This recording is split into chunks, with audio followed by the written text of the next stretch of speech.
Southwest of Cape Horn, the seafloor jumps from 4,000 meters to 100 in the space of a few kilometers.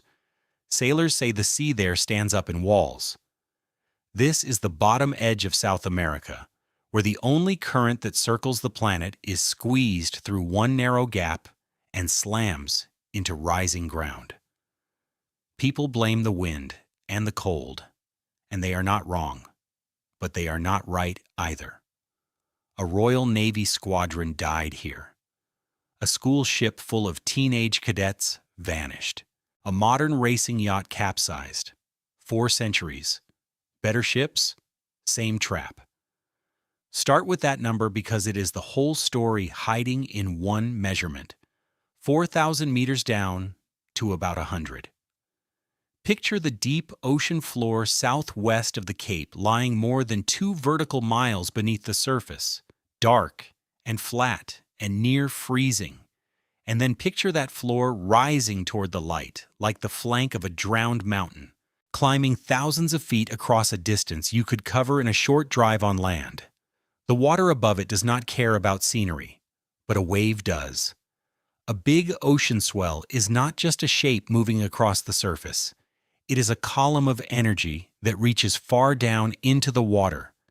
And when that column runs over ground that suddenly shoals, the base of the wave drags, the top keeps going, and the whole thing pitches forward. It shortens, it steepens, it stands up. What was a long, rolling ridge of water out in the deep ocean, something a ship can ride over, becomes a short, vertical face that a ship cannot climb in time. That is the wall. It is not folklore, and it is not really weather. It is geometry, carved into the seabed, waiting for the water to arrive. So where does the water come from? And why does so much of it arrive here with so much force? Look at the planet from directly beneath, from over Antarctica, and you see something that exists nowhere else on Earth. Every other ocean current eventually runs into a coastline and has to turn. Down here, in the belt of ocean that rings the frozen continent, there's almost no land in the way at all.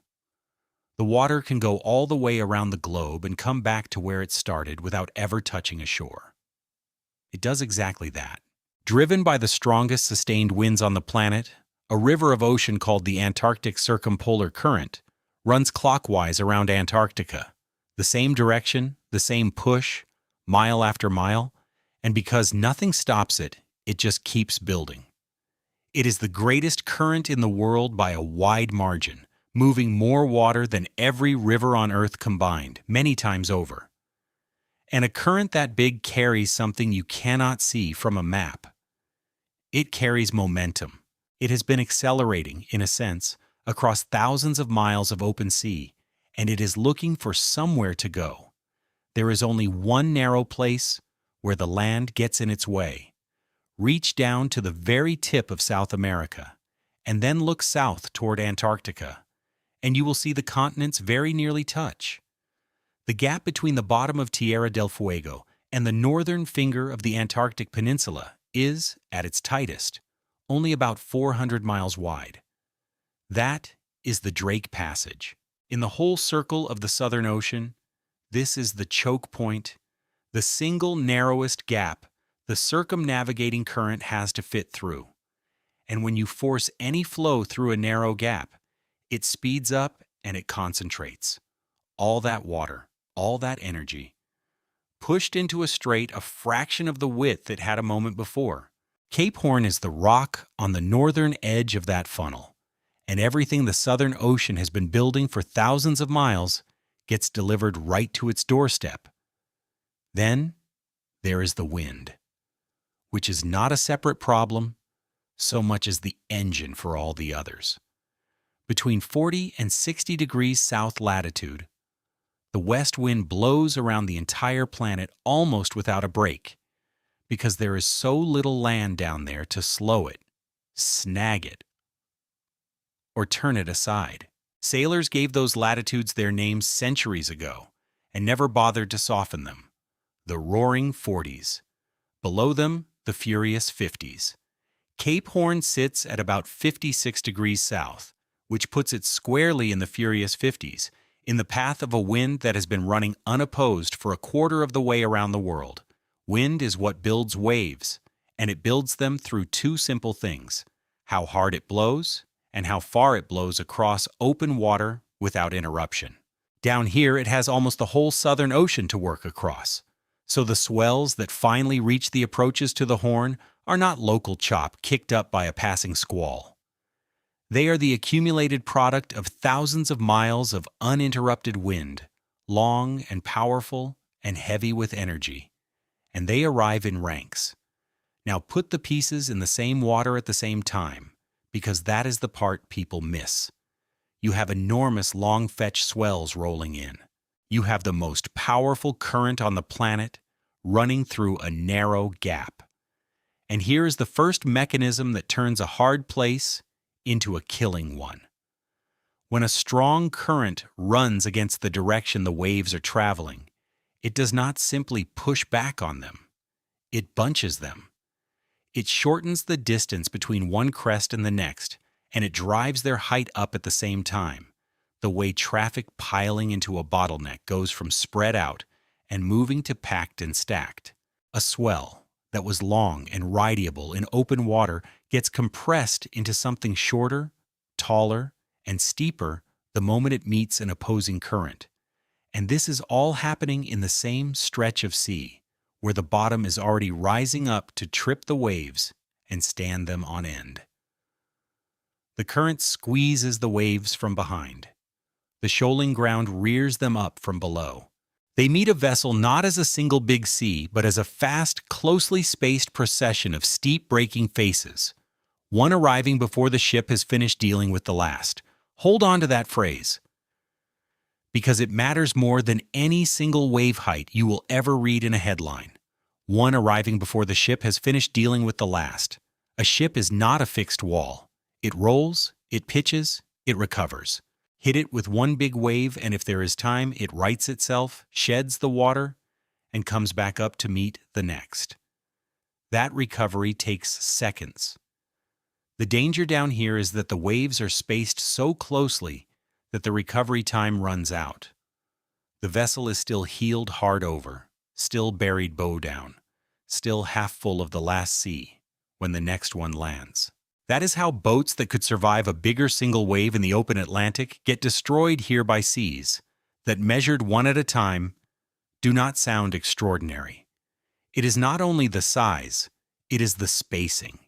It is the arithmetic of how long a hull needs to recover, set against how little time the sea is willing to give it. And there is a distinction buried inside all of this that decides who lives and who does not. One most people never think about, because on land, a wave is just a wave. Out here, the difference between a wave that lifts you and a wave that breaks on you is the difference between an inconvenience and a catastrophe.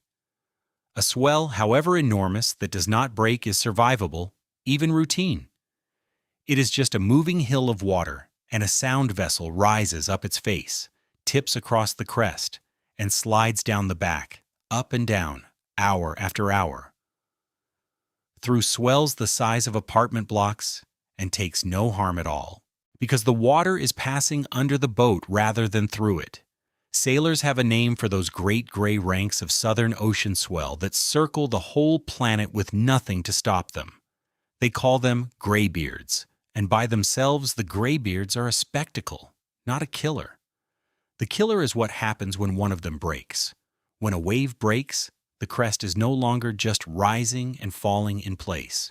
It is moving, bodily, forward, an avalanche of many tons of water collapsing down the face of the wave. And if a vessel is caught beneath it, that mass does not lift her, it lands on her, with the weight of a falling building, driving her down, rolling her over, tearing loose everything on deck. So the real question in a Southern Ocean gale is never simply how big the waves are. It is how many of them are breaking, and where. And now you know precisely why this particular water breaks so much, because we have already built the machine that does it. Everything conspiring off the Horn, the opposing current bunching the swells from behind, the shoaling ground tripping them from below, is a mechanism for tipping ordinary long swells past the angle at which water can hold itself together, so that seas which would have rolled by harmlessly out in the deep Atlantic curl over and break here instead, delivering the rare violence of a breaking ocean wave to a place a vessel has no choice but to cross over and over in quick succession. And there is a worse case still, and it is not a sailor's myth, it is arithmetic.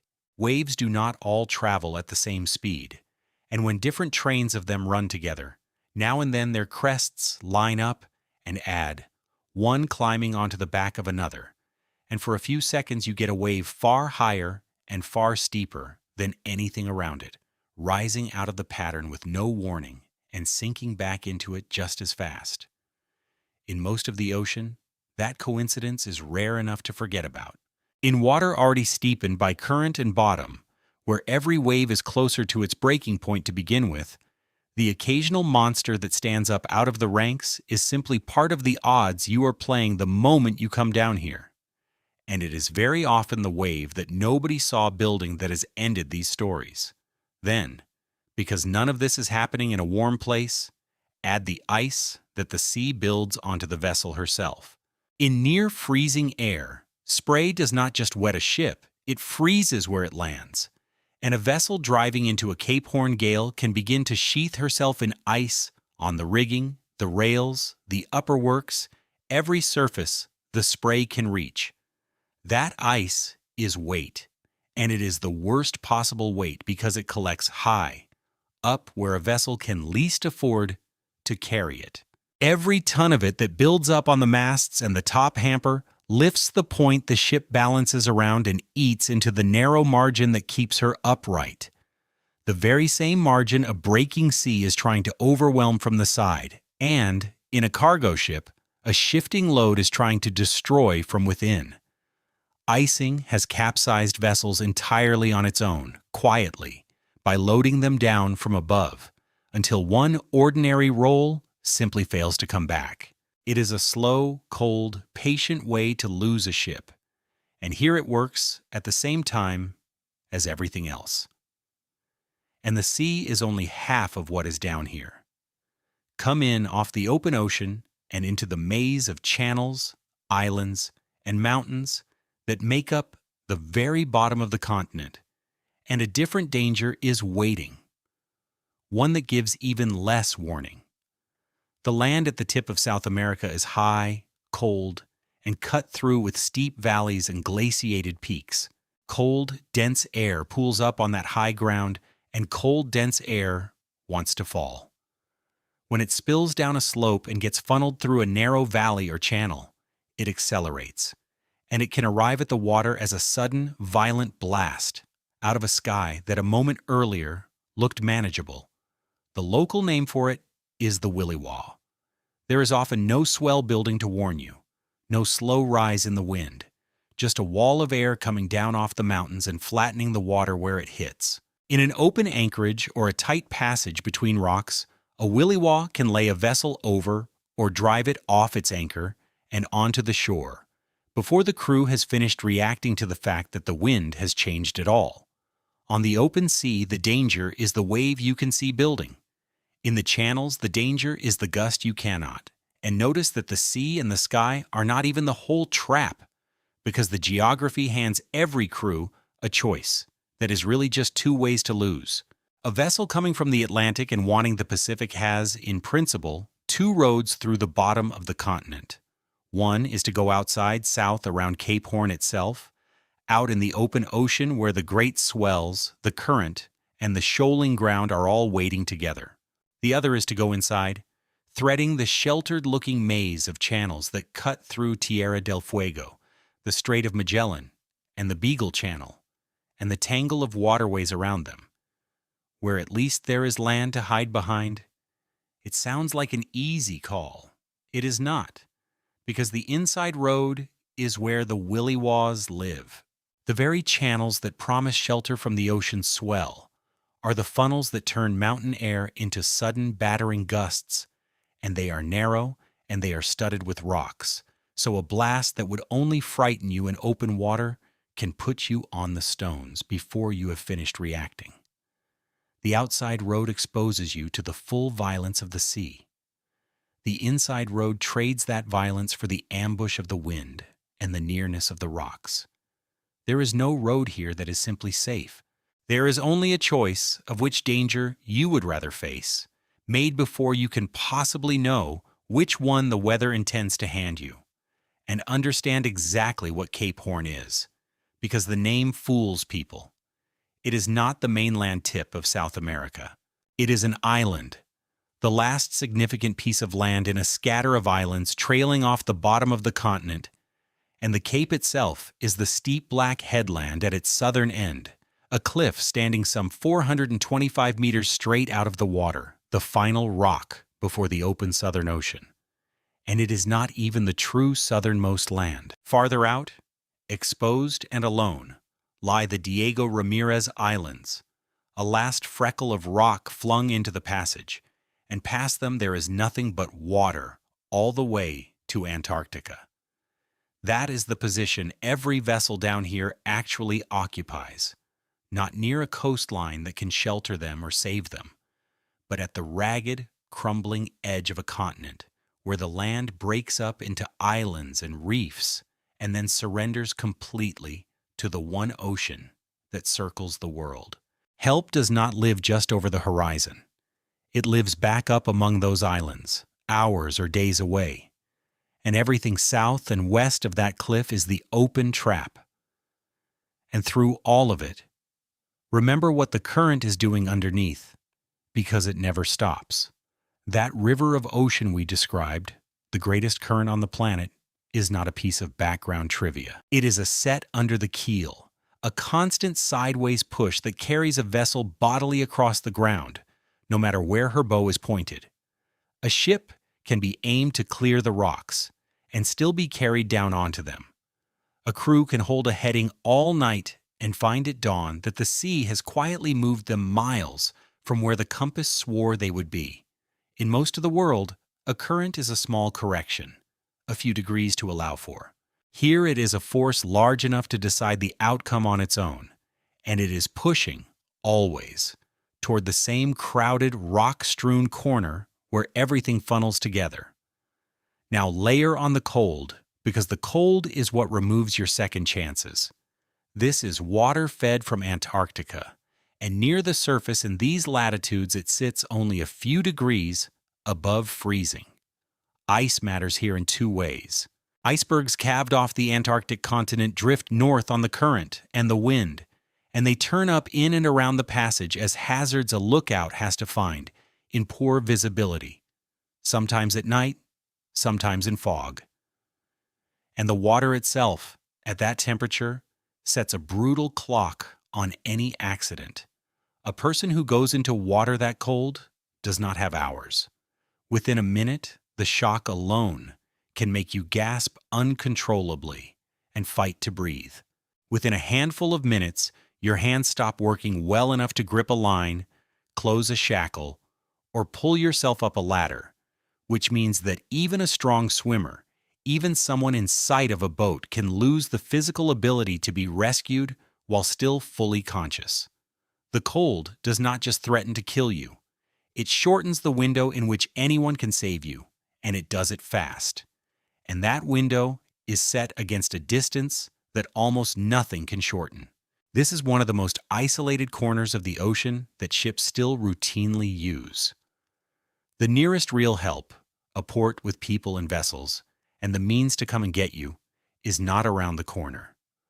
From much of the water off the Horn, the closest settlements capable of mounting a serious rescue lie a long way off, and a ship or aircraft coming to find you may be many hours, sometimes days, away, across the same sea that just crippled you.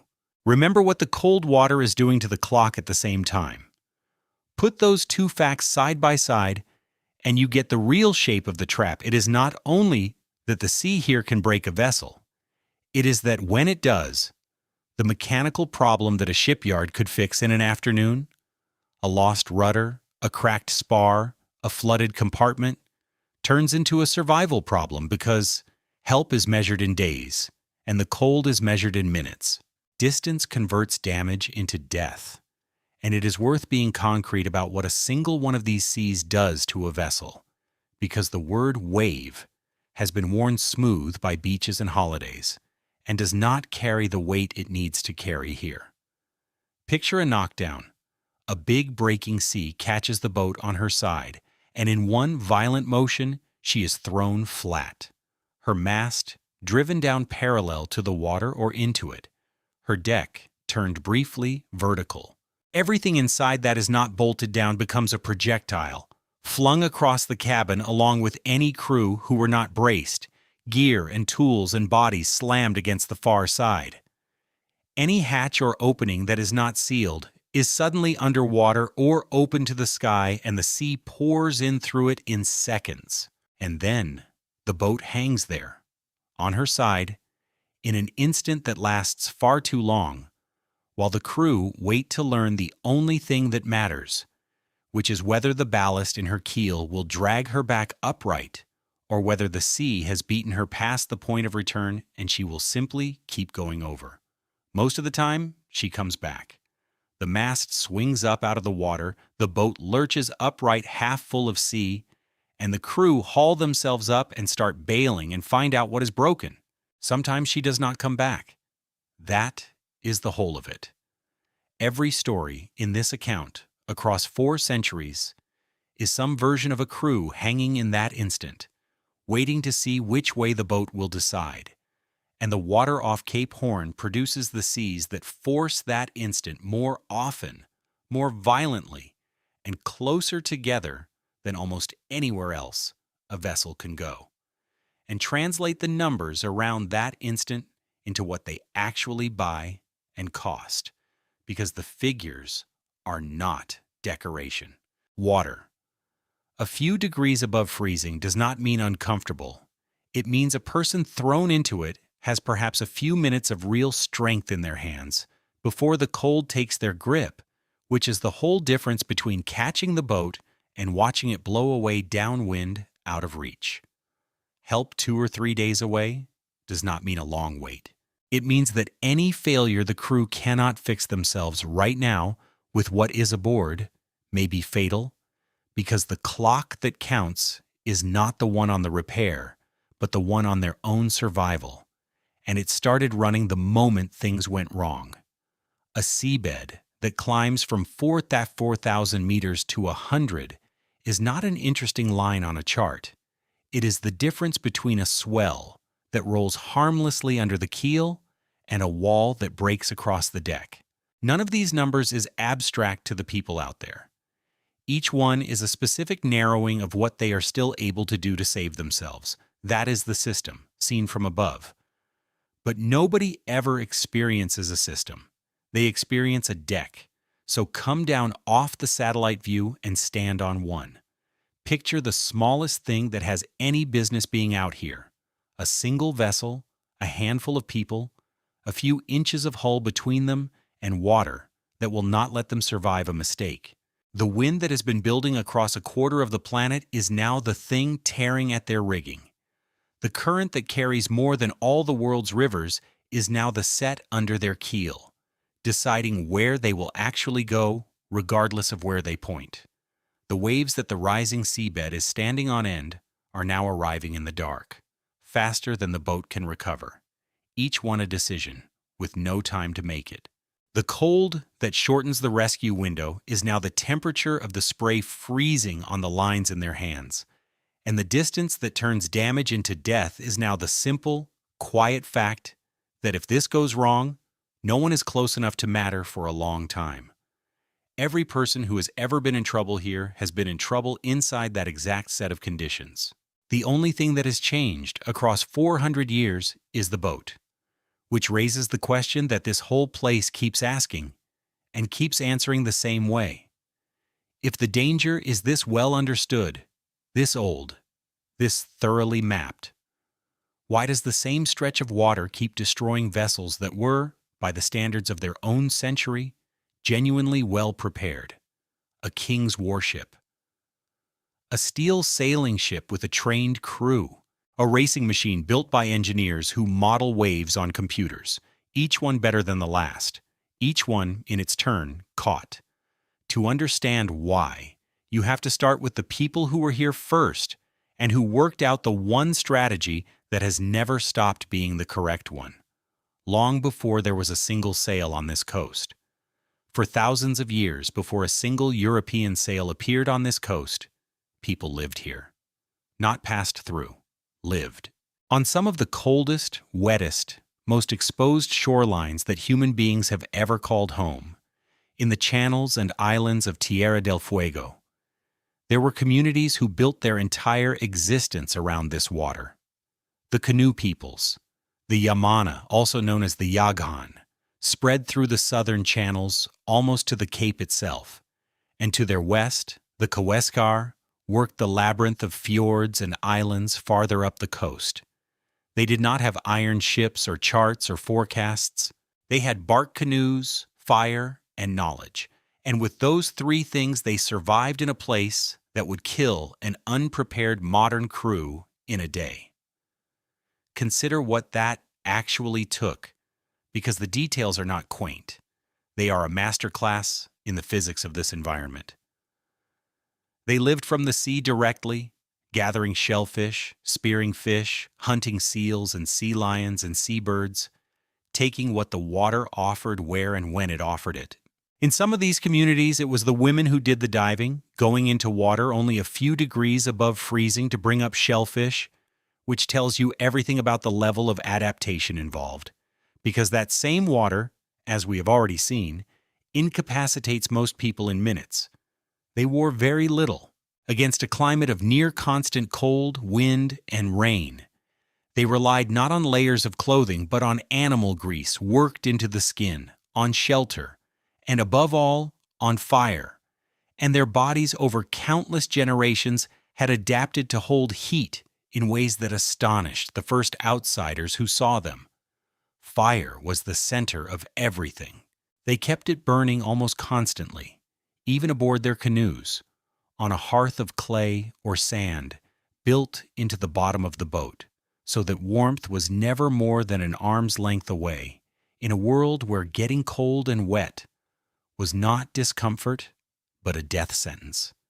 And the canoe was the whole of it, the house and the vehicle and the hunting platform at once, a slim craft of bark that these people drove through a maze of channels that would have terrified the crew of a full-rigged ship.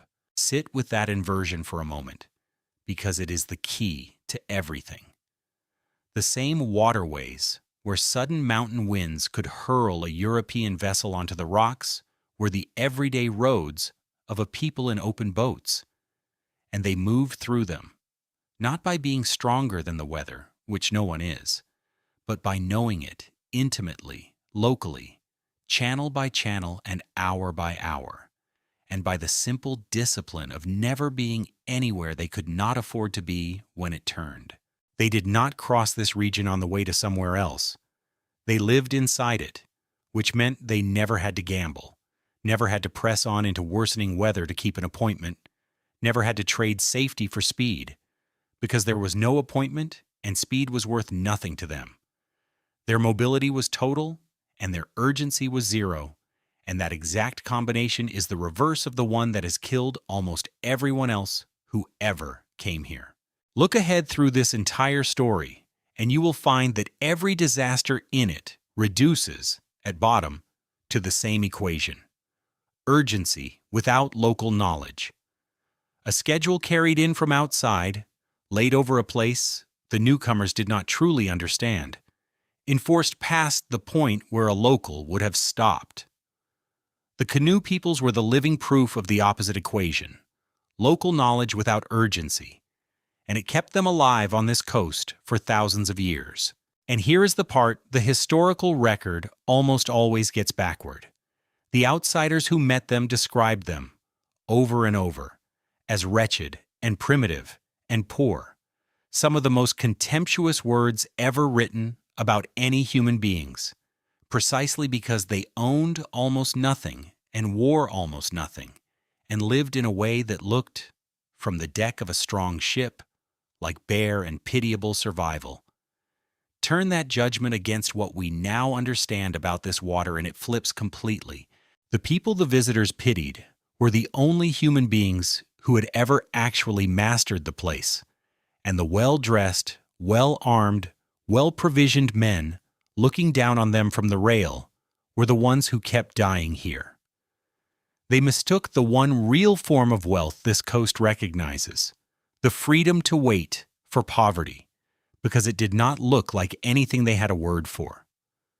When the first European ships came feeling their way along this coast, what the sailors saw at night were those fires, scattered points of light along the black shore, and that is how the whole region got the name it still carries, Tierra del Fuego, the land of fire. Think about that for a moment. The name that Europeans stamped on the most feared stretch of ocean on the planet is, at its root, a record of the people who had already solved it, glowing on the beaches, watched from the decks of men who had not. The outsiders named the place for the one sign of the very thing they lacked, because what those communities had was not just physical toughness, it was information, and a way of using it that the visitors never matched.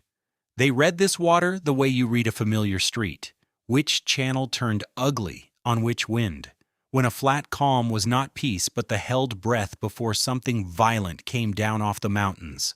What the sky, the swell, the color of the water, and the behavior of the animals were telling them about the next few hours and the next few days. This was not mysticism and it was not folklore. It was an observation system tested and corrected and passed down across more generations than any maritime academy has existed, and its central conclusion is the single most important survival principle this coast has ever produced. Sometimes you do not go. The most advanced piece of technology anyone has ever brought to the bottom of South America is not a hull or an engine or a satellite. It is the decision to stay on the beach and wait, made by people who had nowhere they urgently needed to be, and who therefore could not be killed by a schedule. Sit with that, because it is the hinge the entire rest of this story turns on. The people who mastered this place mastered it by refusing to fight it on its worst days. Their power was patience. They could wait out a season of screaming katabatic winds, wait for a channel to lie down, wait for the sky to change, because their whole way of living was built around moving with the water instead of against it, and around the freedom to not move at all. Notice, too, what they did not do. They did not try to round Cape Horn. The very idea would have been meaningless to them, because rounding the Horn is what you do when you need to get from one ocean to another on someone else's timetable, and they had no such need. They inhabited the maze. They did not force it. The concept of a deadline out here, of a passage that must be completed by a certain date, whatever the sea is doing, was not part of their world at all. And that absence is precisely why they lived. The moment you take that freedom away, the moment someone is out here who cannot afford to wait, every hazard we have walked through gets far more dangerous, and none of the danger itself has changed. The wind is the same wind. The current is the same current. What changed is that now there is a reason to be out in it on a day the Yamana would have looked at and stayed home. And there is a bitter final proof of who really held the advantage here, one that arrived when the outsiders finally came to stay. When European sealers, settlers, and missionaries established themselves on this coast in the 19th century, the canoe peoples who had survived here for millennia were devastated within a few short decades, not primarily by the weather that had never beaten them, but by diseases carried in from the outside world, sicknesses to which they had no immunity, against which all their hard-won knowledge of wind and water was useless. Populations that had endured the coldest inhabited shores on Earth collapsed in a generation or two. The people who had genuinely solved Cape Horn were undone not by Cape Horn, but by the arrival of the very world that would spend the next centuries throwing ships at it and losing. So the real question is not why this coast is dangerous. We have seen why, in detail. The real question is why anyone ever chose to be out on it, when the local knowledge, thousands of years deep, said do not. And the answer, every single time, is that they arrived with a reason that could not wait. A cargo with a delivery date. A war with a timetable. A race with a finish line. A schedule, in other words, imported from somewhere that had never heard of a Williwaw and did not care. The indigenous strategy was to let the sea set the calendar. Everyone who came after brought their own calendar and tried to make the sea keep it. The history of disaster at Cape Horn is, more than anything else, the history of what happens when you do that. And the first people to do it at real scale were not merchants chasing profit. They were a navy at war, under orders, on a clock set by men an ocean away who would never see the water at all. In 1740, Britain was at war with Spain, and the Admiralty settled on a plan that looked bold on a map in London and turned out to be something close to a death sentence on the water. A squadron under Commodore George Anson would sail south across the Atlantic, round Cape Horn into the Pacific, and fall on Spain's colonies and shipping along the South American coast where they least expected it, from the sea they thought of as their own private lake. 6 warships, led by Anson's flagship Centurion, a 60-gun ship of the line, sailed with supply vessels in company, and something on the order of 2,000 men aboard, though the exact figure depends on which muster you trust and how you count the soldiers and invalids swept in to fill the ranks. That detail matters more than it sounds, and we will come back to who those men were. The objective was clear, and the confidence was real. This was the most powerful navy on Earth, sending a squadron to do what squadrons did. The plan's fatal flaw was not arrogance about the enemy. It was the calendar. Delays in fitting out and manning the ships meant the squadron left England far later in the year than the plan required. And to round the Horn from the Atlantic to the Pacific, you are sailing west, directly into the teeth of the prevailing westerly wind and the eastbound current, in the single hardest direction anyone can attempt here. Do it in the right season, and it is brutal. Do it late, sliding toward the southern winter, and you are asking a fleet to claw west against wind, current, and sea for week after week in deteriorating conditions, with no ability to simply wait for a better year. The Yamana strategy of not going was not available to a squadron at war. The orders were the orders. At first it looked manageable, which is exactly how this place works. The squadron came down to the tip of the continent and entered the Pacific approaches through the Strait of Le Maire, the passage between the eastern end of Tierra del Fuego and the bleak wedge of Staten Island, and they entered it in fine weather, sails full, the whole enterprise apparently on track. That fine weather was the trap closing, not opening. As the ships worked through the strait, the wind came away hard from the west, and the sea got up, and the fine afternoon turned into the beginning of a gale that in one form or another would not truly let go of them for weeks. This is the first thing the Horn teaches, and it teaches it to everyone eventually. The good conditions you enter on are not a promise. They are the door. Now the squadron was committed, driving west into a headwind that refused to ease, and here the coast revealed the specific way it kills a fleet, which is not the way anyone expects. Nobody was destroyed in a single dramatic instant. Instead, the ships were simply held out there, beating back and forth, gaining a little westing and losing it, day after day after day, unable to get around and unable to give up.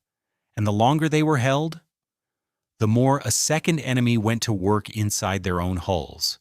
That enemy was scurvy, and to understand what happened to Anson's men, you have to understand that scurvy is a disease of time. It comes from the lack of something fresh in the diet, a thing not understood at all in 1740, and it works slowly. For the first weeks, a crew is fine. Then, as the body runs out of the raw material it needs to hold its own tissues together, men weaken. Old wounds that healed years ago split open again as if they had never closed. Gums rot and teeth loosen. bruises spread under the skin at a touch. Sailors who could go aloft last month cannot stand this month, and then cannot rise from below at all. It is a horrible, patient unraveling, and the one thing it needs to do its work is time. Picture what that meant to live through week after week, because the whole horror of it was in the duration. This was not a battle. There was no enemy to fight, no decisive hour, no single thing to brace for, only endurance and the endless labor of clawing the ships westward against a wind that would not quit. Men went aloft in rigging sheathed with frozen spray, out onto yards 100 feet up that swung through great arcs as the ships rolled, to fight stiff, ice-hard canvas with hands that had lost most of their feeling, and then they came down and did it again, on the next watch and the next, for weeks. Below decks offered no refuge, only cold and wet and the closeness of too many sick men in too little air. And every day, the disease took a few more. A sailor who had been working the ropes at the start of the passage could not climb by the 3rd week, and then could not rise from where he lay. And then he was sewn into his hammock and put over the side. And there were so many of them that the burials stopped being ceremonies and became a grim daily arithmetic of subtraction that everyone aboard could watch and no one could halt. The ships, still in company, when they could see one another at all through the murk, were looking at mirror images of their own crews thinning out, and there was nothing to be done but hold on, keep beating west, and hope to get around before there were too few hands left to work the sails at all. And the cruelty of it was that getting around simply did not come. A passage that should have taken a matter of weeks stretched and stretched as the headwinds held and the current set them back, so that the very slowness of the rounding was what fed the disease, that the slowness of the rounding had given time to grow. Every extra day out there was another day for scurvy to do its work, and scurvy at work meant fewer hands, and fewer hands meant slower going, and slower going meant more days. It is a loop with a body count.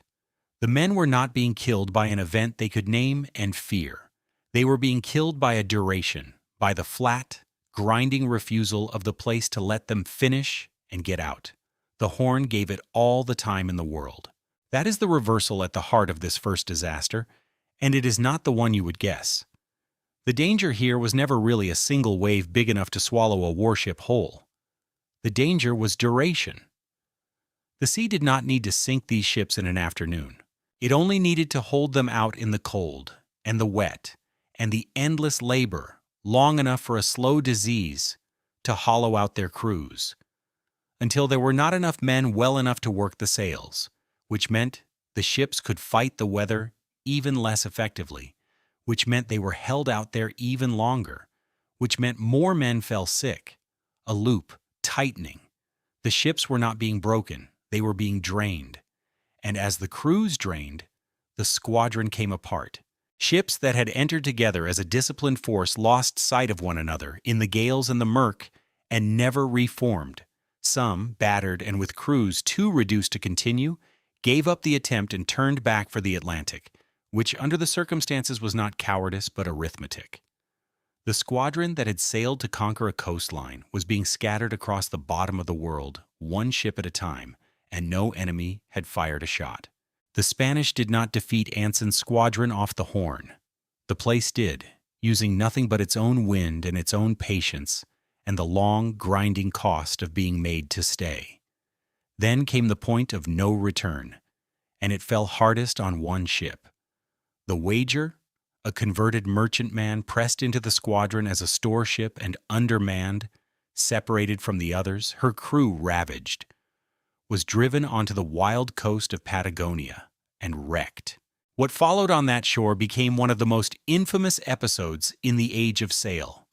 The survivors, stranded on a freezing, barren coast with almost nothing, splintered into factions as authority broke down, and the argument over what had happened and who was in command curdled into open mutiny, a dispute so serious that men who eventually made it home in different groups, by different desperate small boat voyages, faced the prospect of a court reckoning over it. The wreck of the Wager is remembered for the human catastrophe that came after the wreck, the way a disciplined crew turns on itself once the ship that held it together is gone. It is a preview, 3 centuries early, of a theme this coast returns to again and again. Reaching land here is not the end of the danger. Sometimes it is the start of a different one, and the Wager's people were only the most dramatic of the squadron's disintegrations. Not the only one. 2 of the warships, the Severn and the Pearl, battered by the endless gales and their crews already breaking down with sickness, gave up the westward fight and turned back for the Atlantic, running for Brazil. On the face of it, that was a mission failure, a retreat. But it was also arithmetic, and it kept men alive who would otherwise have been ground up out there for nothing.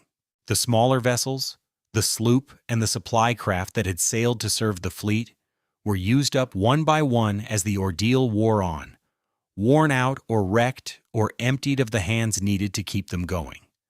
And the Gloucester showed the cruelest version of what attrition really means, because she actually made it. She fought her way around and into the Pacific, structurally still a ship, and it did her no good at all, because there were no longer enough living, standing men aboard to work her. Months later, leaking and unmanageable, with her company reduced to a scatter of the barely alive, she had to be abandoned and burned in the middle of the ocean. Her survivors transferred to the flagship. Sit with that idea, because the Horn will teach it again in other centuries. A vessel can be perfectly sound and still be lost, because a ship is not her timber, she is her crew. And when the crew is gone, the strongest hull on earth is just wreckage that has not sunk yet. The scattered survivors were all crawling toward the same speck of hope. Finacino Wendicolancy, an island far up the Chilean coast called Juan Fernandez, the agreed rendezvous, a green place with fresh water and wild plants that could actually stop the scurvy if a man reached it in time. The ships came in over a span of weeks, one at a time, and the state they were in tells you the whole story in a single picture. Crews of hundreds had been reduced to dozens who could still stand. So few able bodies left that the survivors could barely get their anchors down. And men who had endured the entire rounding died in the last days, in sight of the cure, because the fresh food that would have saved them came a week too late for their particular ruined bodies. That is what the number really was. Not a statistic in a report, but the specific difference between a man who reached the Greens on Tuesday and lived, and a man who would have reached them on Friday and did not. And the Wager castaways, on their freezing Patagonian beach, wrote the darkest chapter of all, because reaching land turned out to be the beginning of their ordeal, not the end of it. Authority broke down, and the survivors split into factions that came to despise one another. One group, the larger, refusing the wrecked captain's command, took the ship's boats and set out on an almost unimaginable small boat voyage, thousands of miles back through the Strait of Magellan and up the Atlantic coast toward Brazil, an open boat passage so brutal that most of them died along the way, and only a remnant staggered back into the civilized world many months later. A second, smaller party stayed with the captain and went the other direction, north, and were eventually taken prisoner by the Spanish, which, in one of the grim ironies this coast specializes in, is very likely the thing that saved their lives. Years after the squadron had sailed, some of these men finally reached England, and the affair ended not with the hangings that open mutiny would normally bring, but with a narrow court proceeding that concerned itself mainly with the technical loss of the ship. The institution back home could process the sentence a ship was lost. It had no framework at all for what had actually happened on that beach.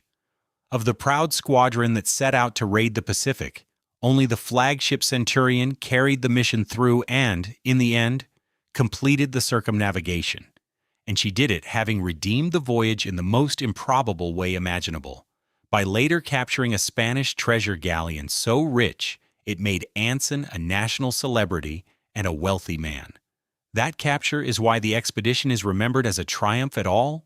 The treasure came home in a procession of wagons that paraded through London to cheering crowds, tons of silver and gold hauled through the streets as proof that the voyage had been a magnificent success, and in the accounting of the age it was. But look at what that gold did to the memory of the voyage, because it is a quiet disaster of its own. The celebration buried the lesson. The thing this expedition had actually proven, at a cost of well over 1,000 lives, was that the great killer on a passage like this was not the enemy, and not even the storm, but the slow attrition of scurvy over the length of the rounding, and that no amount of courage or gunnery could save a crew that ran out of time. That was the teachable fact. And it was almost drowned out by the spectacle of the silver. To be fair to the record, the published account of Anson's ordeal, with its horrifying description of the scurvy, did help push physicians and the Navy to take the disease seriously, and within a few years, one naval surgeon would run the experiment that pointed straight at citrus as the cure. But knowing the cure and using it are two different things, and it would take most of a century before the Royal Navy reliably issued the lemon and lime juice that could have saved Anson's men. A century in which sailors kept dying of the same preventable disease on long voyages all over the world. The Horn had written its lesson in 1,300 bodies, and the world took the gold and looked away from the writing. But strip away the treasure and look at the ledger of people, and the triumph dissolves. Of the roughly 2,000 who set out, something on the order of 1,300 did not come home, and the overwhelming majority of them were killed not by the sea, not by the enemy, not by any single violent event, but by scurvy, the slow disease that the length of the rounding gave time to mature. The numbers vary by source, and honest accounts admit it, because the record-keeping of who exactly was aboard and who exactly died was itself a casualty of the chaos. But every version tells the same essential story. The overwhelming cost of Cape Horn on its first great modern trial was paid in men worn down over time, not ships smashed in an instant. Remember, too, who many of those men were, because it sharpens the point rather than softening it. To fill out the crews before sailing, the Navy had swept in soldiers and pensioners, including elderly and infirm men taken from a veterans' hospital, some so frail they reportedly had to be carried aboard, men with no business being sent to the hardest sea passage on the planet. They were expended against the Horn because the schedule and the manpower shortage of a nation at war left no better option, and the place did to them what it does to duration and weakness combined. It is a bleak illustration of the pattern we started with. The sea did not change to become more dangerous for Anson. Human decisions made far away under pressures that had nothing to do with the water, put vulnerable people out on it at the worst time, and the Horn did the rest with no special effort at all. So the first great lesson of this coast was written in 1741, and it was not the lesson anyone took away at the time. The story that survived was Anson the hero, the treasure, the circumnavigation. The real lesson was quieter and far more dangerous, and it would take other ships and other centuries to fully expose it. The Horn does not need to hit you with one perfect blow. It kills through attrition, through duration, through the simple refusal to let you leave, and against that kind of killing, the obvious fix that every naval officer of the age would have reached for, a stronger, tougher, better-built ship, misses the point entirely. A stronger hull does not cure scurvy. A stronger hull does not shorten the passage. If the thing killing you is time, then building a ship that can take more punishment only means you have built a ship that can be held out in the cold a little longer while your crew dies inside it. But that is not how anyone thought about it. The age of sail looked at losses like these and drew the natural conclusion: build better ships, build them of iron, then of steel.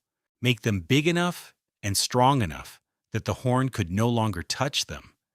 And for a while, as more and more of them came pouring around the Cape, it genuinely looked like that answer might be right, Because here is what happened in the century after Anson, and it runs against every instinct. The most dangerous ship route in the world did not empty out as the losses piled up. It filled. It became one of the busiest deep-water highways on the planet. And it did so for a reason that is worth stopping on, because it exposes the second hard truth about this place. The very thing that makes Cape Horn deadly is the thing that makes it indispensable. It is a choke point. And a choke point, by definition, is both a trap and a doorway. And you do not get to keep only the door. Before the Panama Canal was cut through Central America in 1914, there was no shortcut between the Atlantic and the Pacific. None. If you wanted to move cargo or people by sea from Europe or the eastern United States to the west coast of the Americas, or out to the ports of Australia, there was one road, and it went around the bottom of South America. So the Horn was not a place ships braved for adventure. It was a toll booth that every ocean-going economy of the age was forced to use, and the toll was paid in ships and men. When gold was discovered in California in the middle of the 19th century, the fastest reliable way there for a wave of hopeful migrants was to board a ship on the Atlantic coast and sail the entire length of 2 oceans, threading this exact stretch of water on the way. A voyage that could take 5 or 6 months and that a great many people chose anyway because the alternatives were worse. Whole lives were gambled on getting around this cape. And understand who was actually aboard those gold rush ships, because it was not hardened sailors. It was clerks and farmers and shopkeepers, whole families, ordinary people with no experience of the sea at all, who had sold everything they owned to bet their lives on reaching California, and who now found themselves packed into a small wooden ship for months, seasick, bored, eating food that rotted, watching the latitudes crawl by. And then came the part they had heard about and dreaded, the Horn.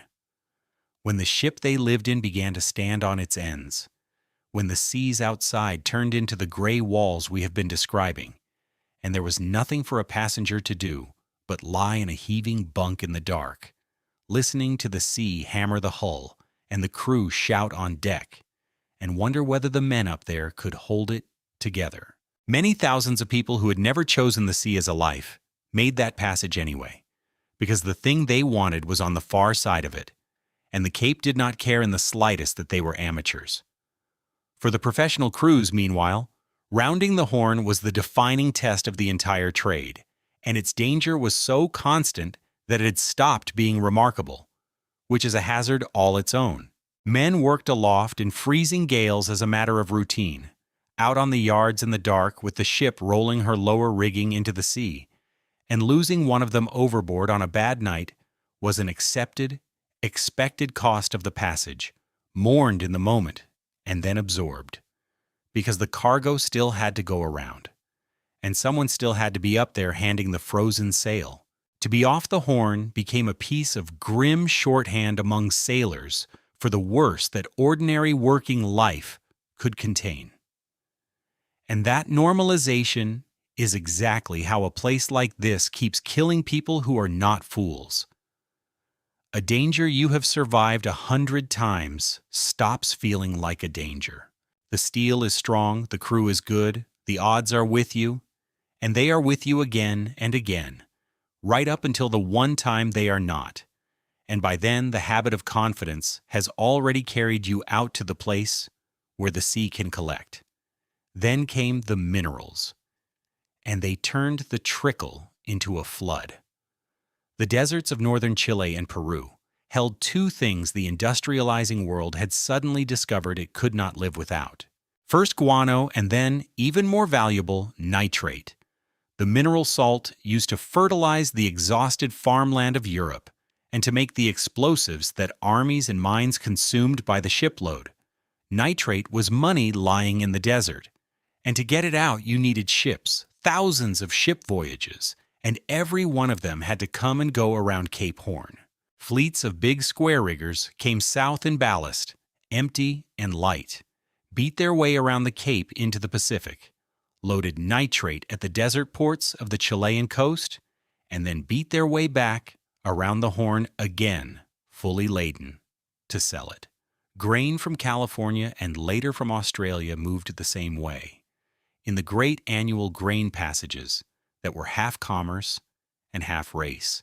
A whole culture grew up around it, the Cape Horners, the ships and the sailors who made the rounding a defining part of who they were, because surviving it repeatedly was a genuine mark of the trade. And repeatedly is the word, because the traffic was staggering. By the record kept at one American maritime park that preserves this history, there was a single 5-year stretch in the 1880s that saw more than 1,100 roundings of Cape Horn, ship after ship after ship, threading the same trap that had scattered a king's squadron. Most of them made it. That is the fact that reset everyone's sense of the risk. Loss was real and loss was constant, but it was a fraction. And the overwhelming majority of these voyages ended with the ship tied up safe and the cargo sold. Every one of those successful arrivals was a quiet argument that the old answer had worked. Build better ships, and the Horn becomes a hard passage rather than a fatal one. But do not mistake a high success rate for safety, because the direction of travel decided everything. And this is where the geography we started with reaches up and grabs the merchant fleet by the throat.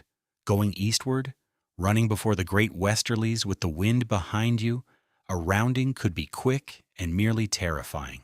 Going the other way, westward from the Atlantic into the Pacific, against the prevailing wind and the eastbound current, was a different order of ordeal entirely. The same brutal direction that had wrecked Anson. Ships attempting the westward rounding could spend weeks clawing back and forth in the same patch of ocean, gaining a few miles and losing them, pinned by headwinds off the Cape. Wind crews frozen and exhausted, and no closer to the Pacific than they had been a fortnight before. There are documented cases of ships that fought the westward passage for so long, weeks on end, making no real progress, that their captains finally gave up, turned around, and sailed the entire rest of the way around the world in the other direction, rather than keep fighting to get around this one cape. Read that again. It was sometimes faster to sail around the whole planet than to force a few hundred miles past Cape Horn against the wind. That is what the choke point could do to a schedule. And the ships that did it were not flimsy. They were the best of their age, big and strong, built of iron and then of steel, square-rigged and powerful, designed specifically to carry cargo the long way around the world and take the punishment of the high southern latitudes. Some did it again and again for decades. One of the most famous survivors is still afloat today as a museum ship in San Francisco, a steel-hulled square rigger named Balclutha, built on the Clyde in 1886 that rounded Cape Horn 17 times in her working life and lived to be preserved. 17 times through the trap and you can still walk her decks. Stand aboard a ship like that and the lesson of the nitrate age seems obvious and reassuring. The Horn can be beaten. You just need enough steel and enough skill, and the losses become the exception, the bad luck, the poorly found ship, or the unlucky night. Except that the reassurance had the same flaw hidden inside it that hid inside Anson's treasure. A route that mostly kills a fraction is still, when the traffic is this heavy, killing a great many ships in absolute terms. For every Balclutha that rounded 17 times and retired to a museum berth, there were others, just as modern, just as strong, just as well crewed, that sailed south into these latitudes and were simply never seen again. No wreck, no survivors, no signal, just a ship expected in port that did not come and a slow, grinding acceptance, weeks and then months later, that she was not going to.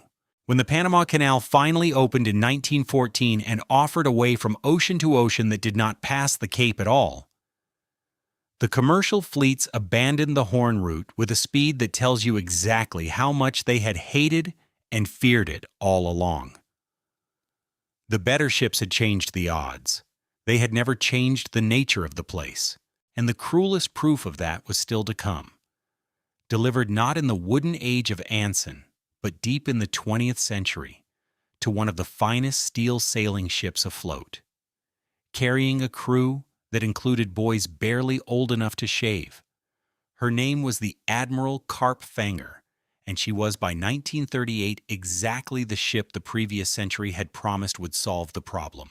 A four-masted steel bark, big and strong and beautifully built, she had started life 3 decades earlier under a different name and a different flag, been part of the last great fleet of commercial sailing ships that still carried bulk cargo under canvas because it was cheaper than steam on the very longest routes, and had recently passed into German hands to serve a double purpose.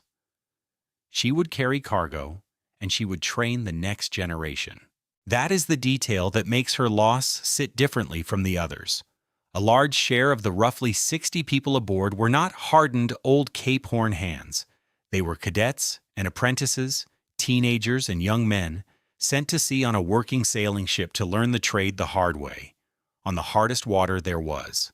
By 1938, a ship like this was very nearly a living fossil, and that matters, because it explains why she was out there at all.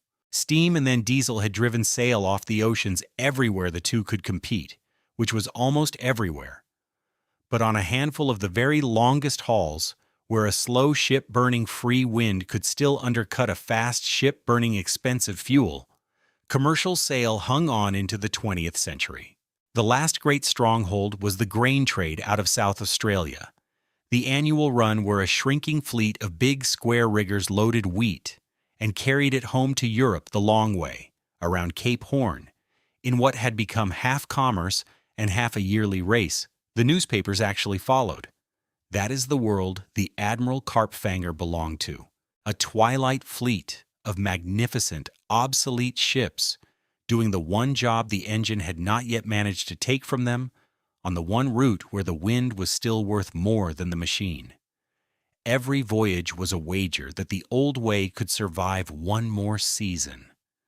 And there was a second reason these ships still sailed, one that puts the boys aboard her in a particularly hard light.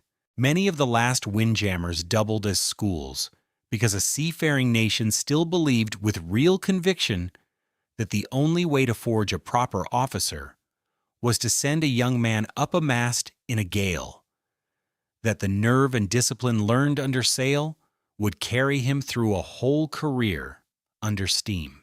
So the crews of ships like this one were deliberately salted with teenagers, apprentices sent by proud, ambitious families to be hardened by exactly the kind of passage that had been killing sailors for 400 years. There is idealism in that, and there is something close to an unbearable innocence, because the entire assumption underneath it was that the route was now survivable, that the ship was strong enough and the century modern enough that a father could send his 15-year-old around Cape Horn and reasonably expect to see him again. Hold the crew list up to that assumption, and the loss stops being a line in a shipping register. It becomes a classroom full of boys that sailed into the Southern Ocean to be turned into men and was never seen whole again. Their objective was ordinary, almost mundane, and that ordinariness is the point. Load grain in South Australia, carry it home to Europe, and make the passage the way these ships had made it thousands of times, eastward across the Southern Ocean and around Cape Horn. This was not an expedition or a stunt. It was a commercial voyage on a proven route in a modern ship. The kind of thing that had been done successfully so many times that success was the assumption.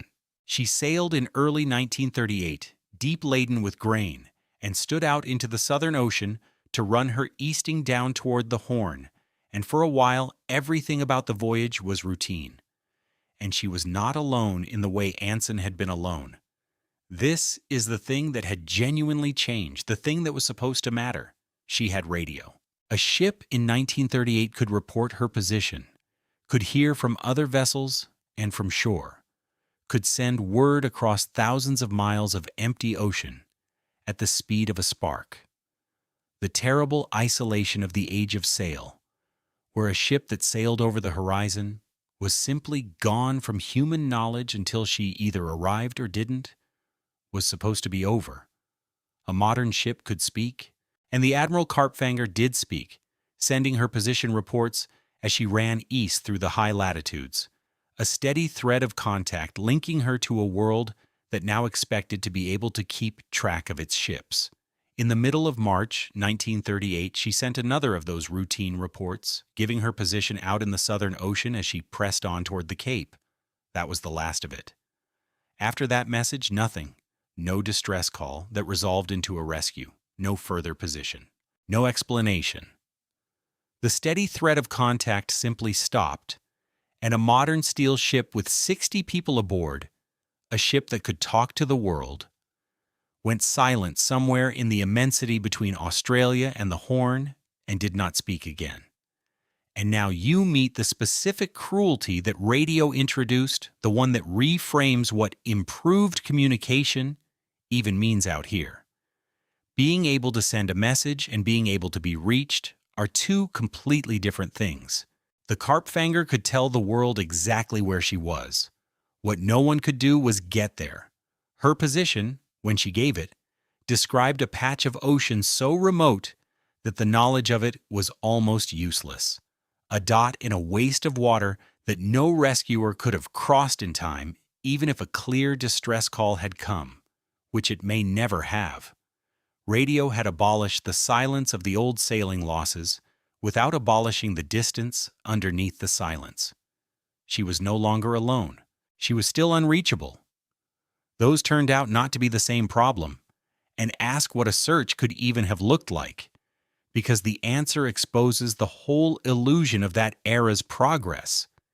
In 1938, there was no fleet of rescue vessels held at readiness for the Southern Ocean, no long-range aircraft that could sweep that immensity, and crucially, no distress position to search around, because her last message had been an ordinary position report, not a cry for help. Nobody knew that anything had gone wrong at a particular moment, only that the routine reports had stopped. So the response, when concern finally hardened, was the only one available. Word went out. Other ships on the far-flung sailing routes were asked to keep a lookout as they passed through the region, and that was very nearly the whole of it, because there was nothing else to send. Think about what that means against the size of the water. A ship asked to watch for wreckage might pass 50 or 100 miles from a drifting hull and never see a thing. In seas that hide a small object in every trough, under skies that close down to nothing in a squall. The Southern Ocean is not a place you search. It is a place you happen to cross and hope. The radio that was supposed to have ended the isolation of the sailing ship had, in the end, changed only how quickly people learned that a ship was overdue. It had not conjured anyone who could go and look. What followed was not a rescue, because there was nothing to rescue and nowhere to send anyone. What followed was waiting, and then dread, and then the slow institutional process of accepting a loss that no one had witnessed. She was overdue, and then she was very overdue, and then hope became unreasonable, and still there was nothing. No wreck, no boat, no body, no signal, only a modern ship's worth of young men converted into an absence. This is a different kind of horror, from a violent, witnessed sinking. There is no sequence to grieve, no moment to point to. There is only the gap where a ship should have been, and the unbearable, open question of what those final hours held, asked by families who had a machine in their homes that could carry a voice across the world and had carried nothing back. And then, long after, the sea returned a partial answer, the way it sometimes does here. Wreckage identified as hers was eventually found washed up on the desolate coast at the very bottom of South America, in the islands near Cape Horn itself. It had taken a long time to appear, many months after she had already been given up, and it came ashore in one of the loneliest places on the whole coast, the scatter of islands just off the Cape, the kind of shore where wreckage can lie through an entire season before any human eye happens on it. There were no survivors and effectively nothing to reconstruct a story from, no logbook, no message, only weathered pieces of a once magnificent ship confirming the single fact everyone had already been forced to accept. And even the location came with a caveat that has to be stated honestly, because drifting wreckage is not a witness. Debris does not stay where a ship goes down. Wind and current carry it, sometimes over great distances, through the weeks and months before it finally strands. So the islands where her remains came ashore mark where the sea chose to set them down, not necessarily where she was lost. That debris did something specific and haunting. It suggested that the Karpfanger had made it, that she had run all the way across the Southern Ocean and reached the approaches to the Cape, the last and worst stretch, before whatever happened to her happened, close enough to the Horn that her remains came ashore on its rocks. But it was only a suggestion. The exact place she was lost, the exact night, the exact mechanism. None of it is known, because the debris drifted and the sea keeps its accounting to itself, and there was no one left to tell it. Investigators did what investigators do when a ship vanishes and questions have to be answered. They looked hard at the vessel herself, and in particular at her stability, at whether a ship of her design, loaded as she was, sat right in the water or carried a hidden vulnerability. And there is a real physical danger lurking in exactly that question, one worth understanding because it recurs. A cargo of grain is not solid. It is a shifting mass of loose material, and if a ship rolls far enough, grain can slide to the low side of the hold and stay there, so that instead of the cargo helping the ship stand back up, it holds her down, heeled over, unable to right herself, until the next sea finishes what the first one started. Whether anything like that happened aboard the Karpfanger, no one can say.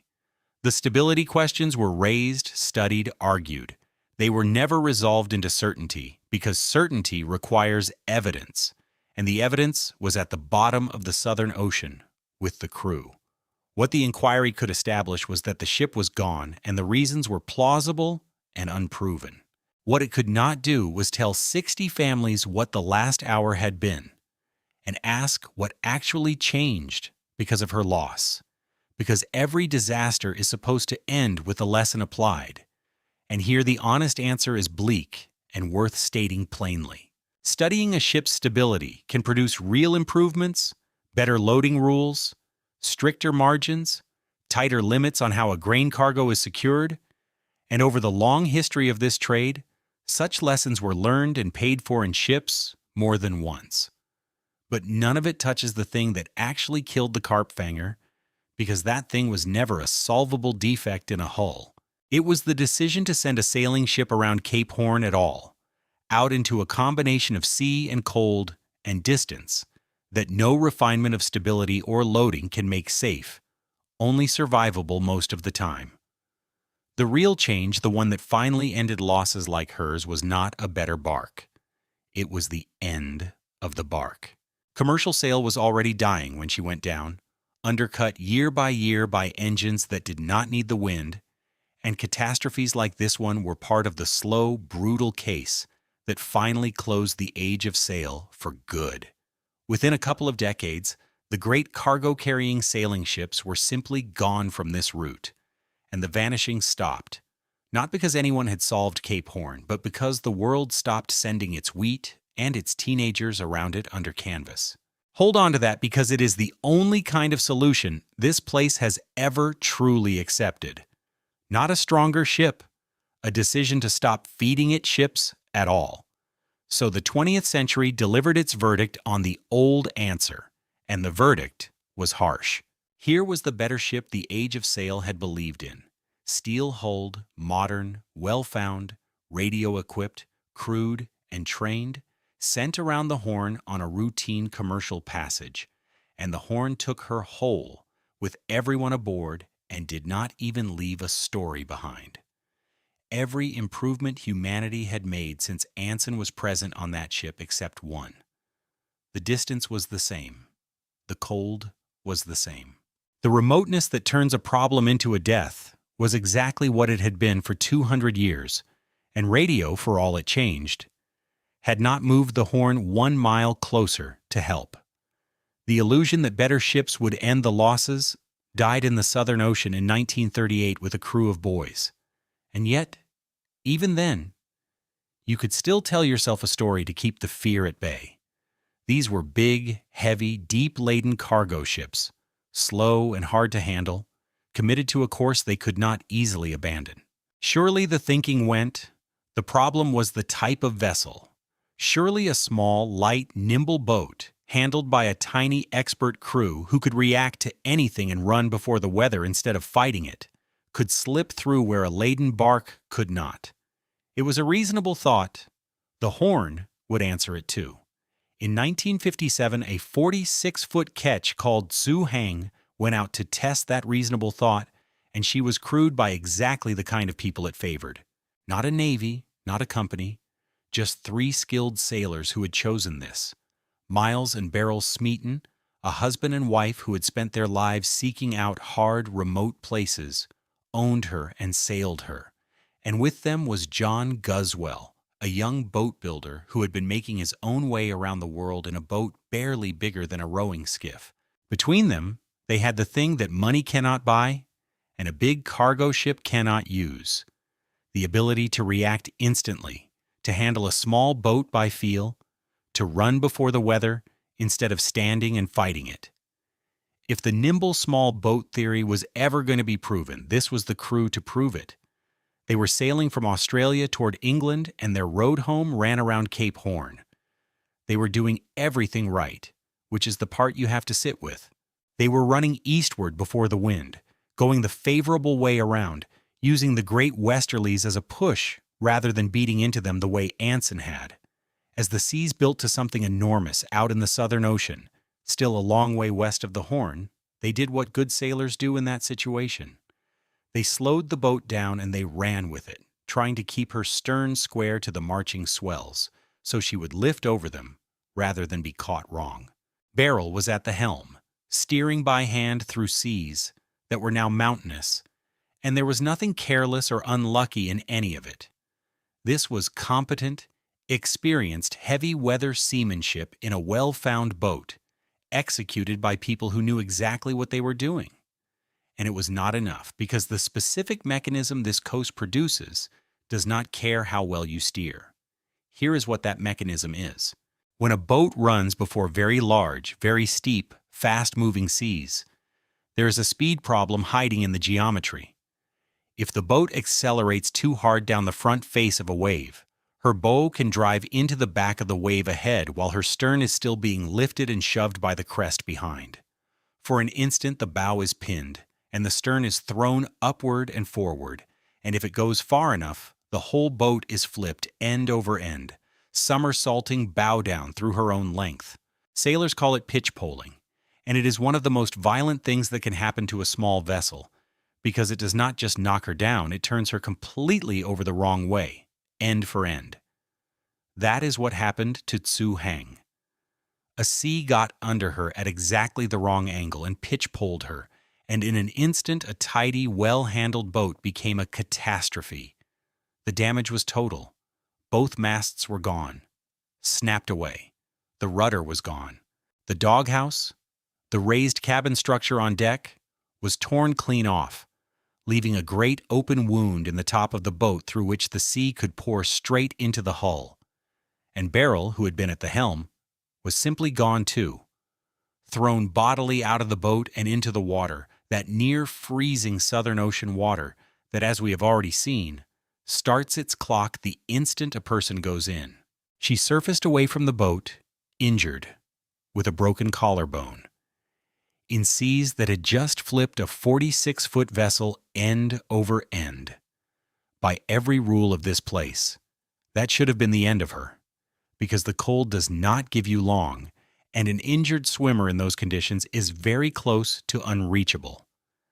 And this is where the small skilled crew earned the theory its one real point. She was not lost. She got back to the boat, and they got her aboard, hurt and freezing but alive, in the narrow window before the water could take her, something that only happens when the people involved refuse, absolutely refuse, to let it not happen. But getting Beryl back was only the beginning of the survival, not the end of it. Because now they had a half-wrecked boat filling with water in the middle of the Southern Ocean, and no one was coming.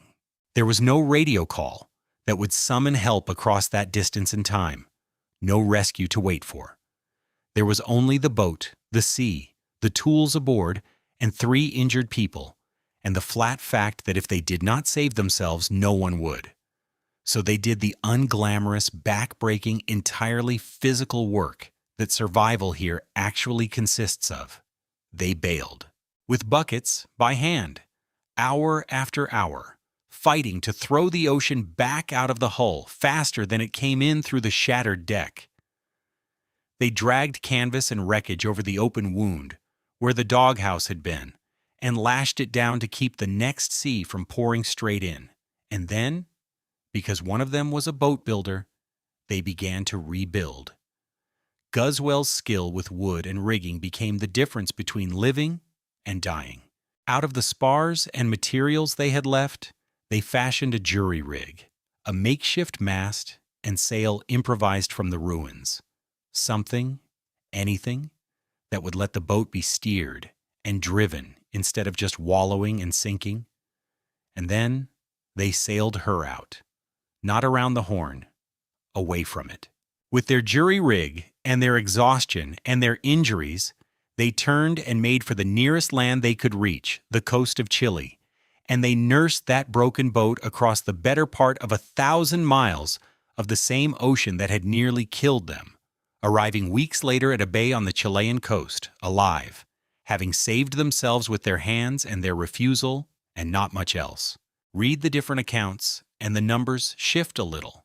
The exact date, the exact distance, whether it was several hundred miles or closer to 1,000, because even a story this well documented has edges the record cannot pin down precisely. But the shape does not shift.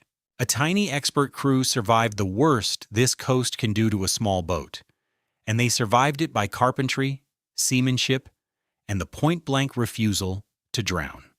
Look closely at what that rebuilding actually involved, because this is where the difference between survival and death was decided.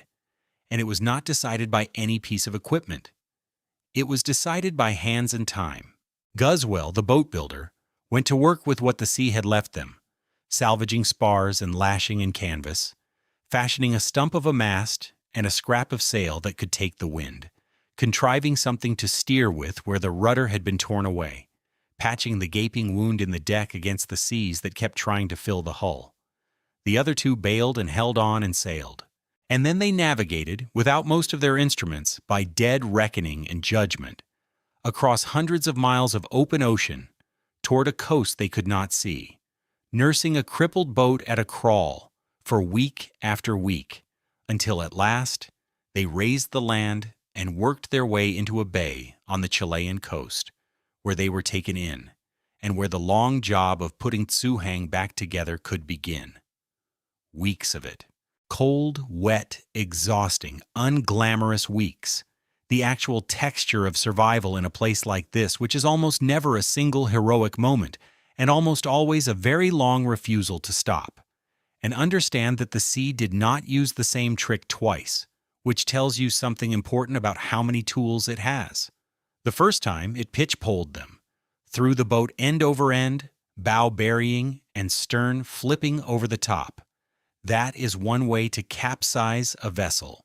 There is another, and this water knows it too, the sideways roll, where a breaking sea catches a boat on the beam and rotates her over sideways, through her own width, masts sweeping down through the water, and, if she is lucky, back up the far side. 2 completely different violent motions, 2 different geometries of destruction, both available on the same stretch of ocean, and Tsuhang, incredibly, would eventually be made to feel both. But that is getting ahead of the story, and the point for now is simpler and colder. Everything these 3 extraordinary sailors did, all the skill and all the carpentry and all the refusal, bought them exactly one thing, and it was not victory. Now here is the reversal, and it is a quiet one, and it cuts against everything the nimble small boat theory promised. They survived, but they did not get around. Survival here meant abandoning the passage entirely, turning their backs on the Horn, and running for land with a broken boat. Being small and light and brilliantly handled had not let them slip through the trap. The trap had caught them exactly as thoroughly as it caught the laden barks, pitch-poled them, end over end, and the only thing their skill and their small size bought them was the chance to save their own lives afterward, and only by giving up.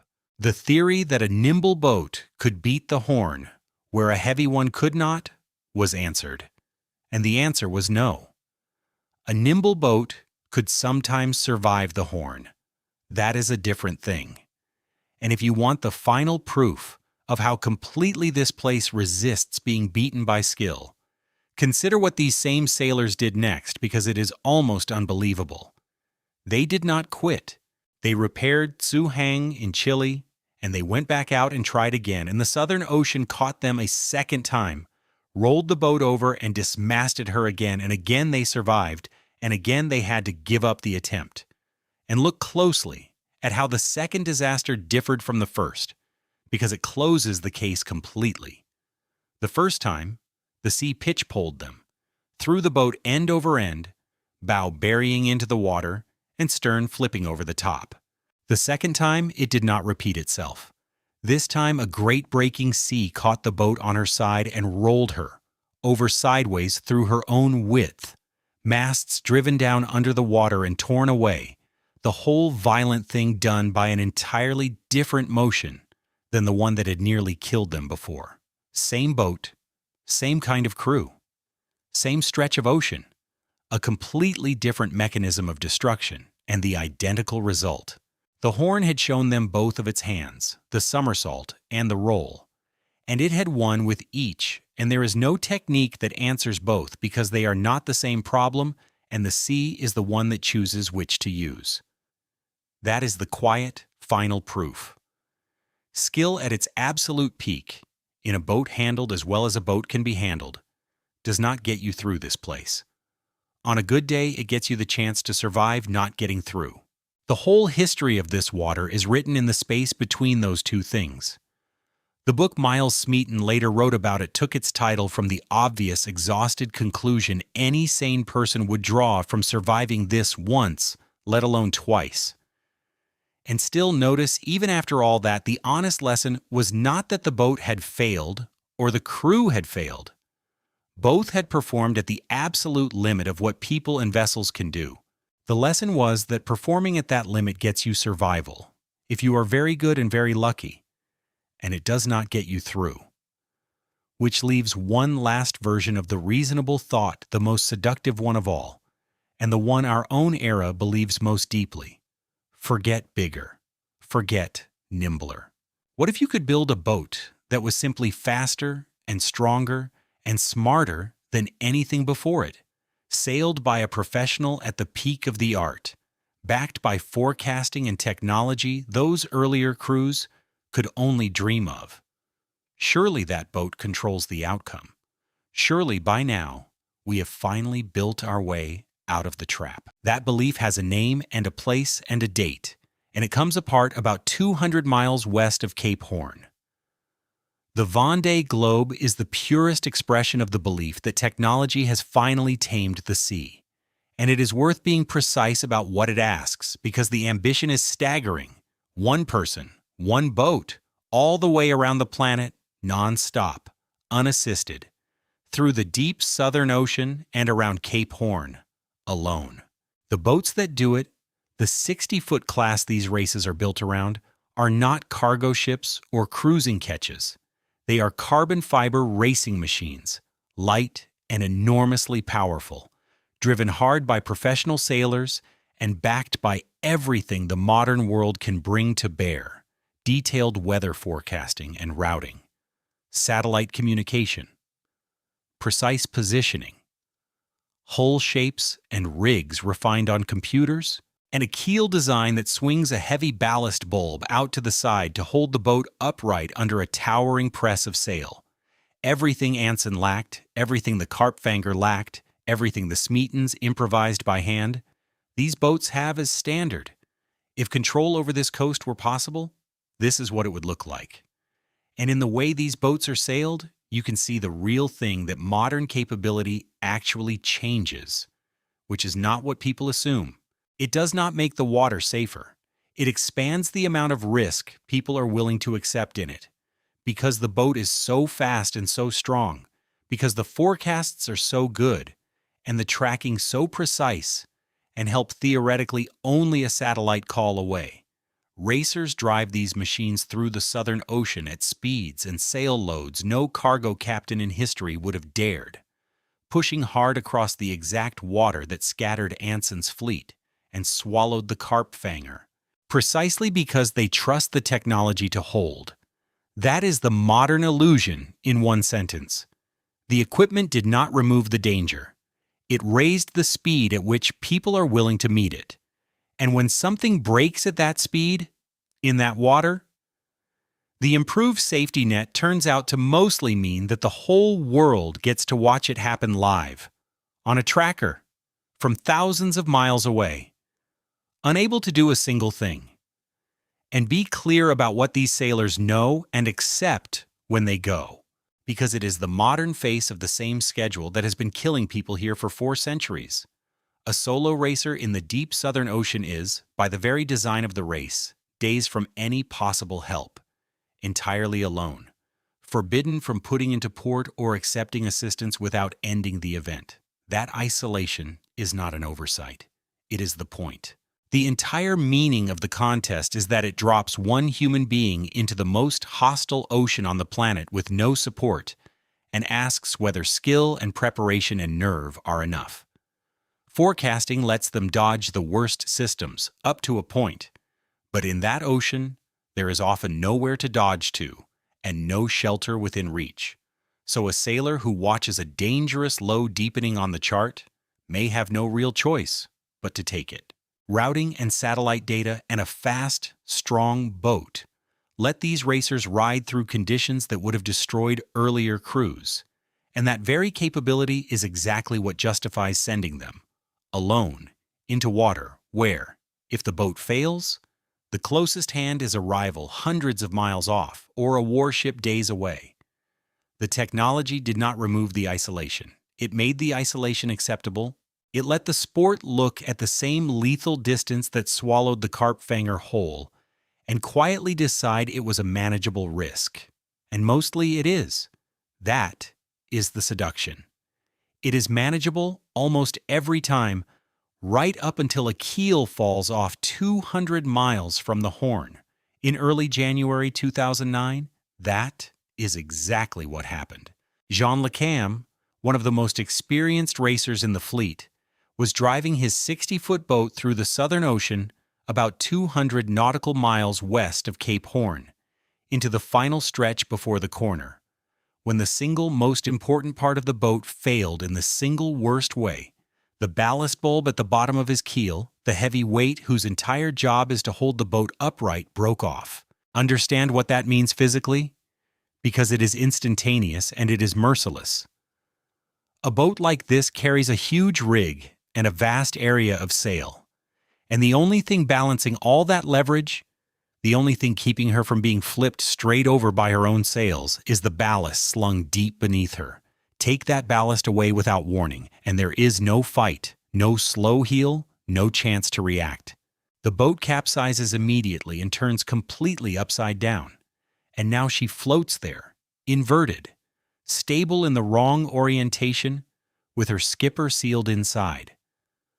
Le Cam was trapped in the upturned hull, not drowned, which is the horror of it, but caught in a pocket of air inside a carbon shell floating keel up in the freezing Southern Ocean, 200 miles from the Cape and far, far from any land, in a boat that could no longer be sailed, seen easily, or opened from the inside without a fight, and he was there, in that pocket, in the cold and the dark and the noise, for something on the order of 20 hours.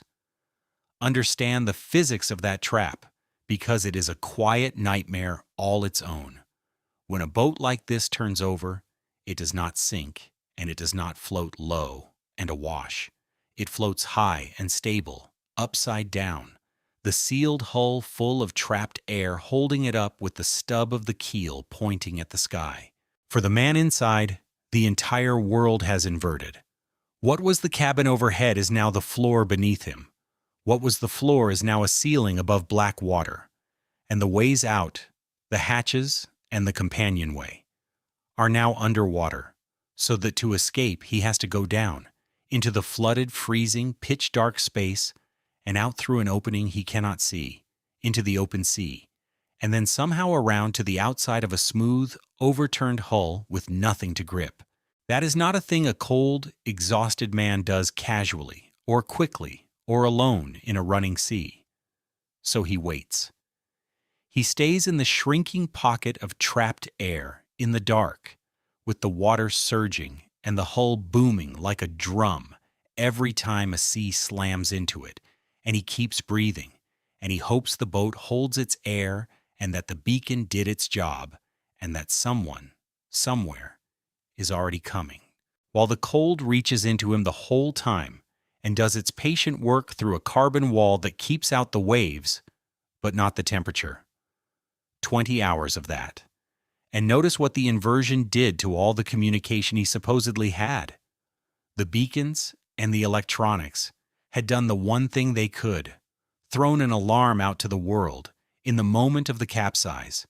But now, sealed inside an overturned boat in the Southern Ocean, he could do nothing further to help himself be found.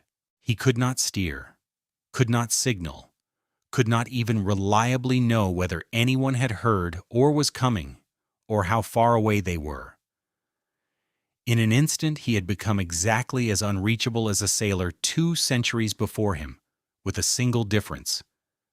This time the world knew. This time there was an audience watching a stationary dot on a map, counting the same hours he was counting, and just as unable to cross the water as he was. Now think back through this whole story and place that against everything we have said about time and cold and distance. The old sailing losses were about being unreachable in silence. LeCam was the opposite. He was, in the modern sense, entirely reachable. The race knew almost exactly where he was. His boat carried the beacons and the electronics to signal catastrophe. The organization ashore, the other competitors, a large part of the sailing world, knew within a short time that John LeCam had capsized off Cape Horn and was trapped. And it did not matter, because knowing where a man is and being able to get to him are still in 2009 exactly as different as they were in 1938. All the communication in the world does not close 200 miles of Southern Ocean. Only a boat can do that, and the only boat close enough belonged to a rival. So look at what a rescue at the bottom of the world actually requires step by step, because this is where the fantasy of the helicopter arriving in the nick of time dies for good. First, someone has to recognize that a catastrophe has occurred at all, and here the technology genuinely helped, translating a capsized boat into an alarm ashore rather than a slow, dawning, overdue silence. Then someone with authority has to decide what to do. And in a race that means the organization directing the nearest competitor to abandon his own race and turn back. An order underwritten by the oldest law of the sea, that a mariner goes to the aid of another in distress no matter the cost to himself. That competitor was Vincent Riou, a former winner of this very race, sailing a boat called PRB, and he turned back. But turning back is not arriving. He then had to actually cover the distance, sailing across that same violent ocean to reach the position, which takes not minutes, but hours, during which LeCam is still sealed in the hull and the cold is still counting. Then, at the end of that passage, comes the part no technology has ever solved: finding a low, dark, half-submerged, upturned hull in a big Southern Ocean seaway, and then, having found it, approaching it. That approach is the moment everything can compound. And it did. Bringing a 60-foot racing yacht alongside a capsized hull in those seas, close enough to save a man but not so close that the two boats destroy each other, is a maneuver with essentially no margin, attempted by one exhausted man alone on deck. Hold on the word alongside, because it sounds gentle and it is anything but.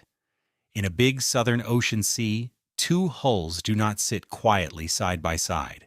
Each one is rising and dropping through meters on every swell, on its own rhythm, so that one moment they are level and the next one has climbed high above the other. And the water between them opens and slams shut. Bring them together at the wrong instant, and they can hole or crush each other. Keep them too far apart, and you cannot reach across the gap to a man who has only minutes of strength left in the cold. So the entire rescue lives inside a window of a few seconds at a time. A repeated, split-second judgment about when to close and when to sheer away, made by one exhausted sailor handling a big racing boat by himself, while trying to keep his eyes on a rival in the water, in seas that would be doing their best to kill him even if he were attempting nothing at all. There is no Coast Guard crew to take the helm, no second pair of hands, no calm. There is one man trying to save another with the very machine that is, at that moment, one bad wave from making him the next casualty. LeCam managed to get himself out of the hull, escaping from the inverted boat into the water and the air at last. And Ryu brought PRB in and pulled his rival from the sea. And for one moment it was the rescue everyone wanted. Two competitors, one saved by the other, alive against the odds off Cape Horn. But this coast does not hand out clean endings, and the rescue itself extracted its price in the act of succeeding. During the violent business of getting alongside that hull, Ryu's own boat was damaged, his rig compromised in the chaos of the approach, and about a day later PRB was dismasted, her mast down. The rescuer, now himself a casualty, disabled in the same water that had just tried to kill the man he saved. And look at why that happened. Because it was not bad luck, it was structure. To save LeCam, Ryu had to bring his own boat into precisely the situation that had just destroyed LeCam's, close aboard a capsized hull, in the worst seas on the planet, at the ragged edge of control. The act of rescue here is not separate from the danger. It is a deliberate, repeated exposure to the exact thing that caused the emergency in the first place. There is no safe platform to do it from because the only rescuer within reach was another fragile, overpowered racing boat with a tall rig and a deep keel, and no more business being slammed around next to a wreck than the wreck had being there. Using it as a rescue vessel meant putting it, and its skipper, into the same jaws. So the damage to Ryu's boat was not some unlucky accident that happened to interrupt a rescue. It was the rescue, showing its real price. In this water, going to save someone is one of the most dangerous things a sailor can choose to do. And the better and faster the boat you do it in, the more there is to break when the sea reaches for it, which it will, because you have just sailed it, on purpose, into the one place you would otherwise spend everything to stay out of. That is the reversal the whole modern age keeps refusing to absorb. We imagine rescue as the safe part, the cavalry, the moment the danger ends. Here it is very often the moment the danger doubles, because now there are two vessels and two crews in the trap instead of one, and the sea does not care in the slightest which of them came to help. It nearly took both. A few worse waves during that approach, a slightly harder contact between the two hulls, and the story of January 2009 off Cape Horn would not have been a daring rescue at all. It would have been two of the finest sailors alive lost within sight of one another, one for sailing into the trap and one for going in after him. That margin, the thin one between a celebrated rescue and a double tragedy, is the true measure of this place, and it has not widened by a single inch in 400 years.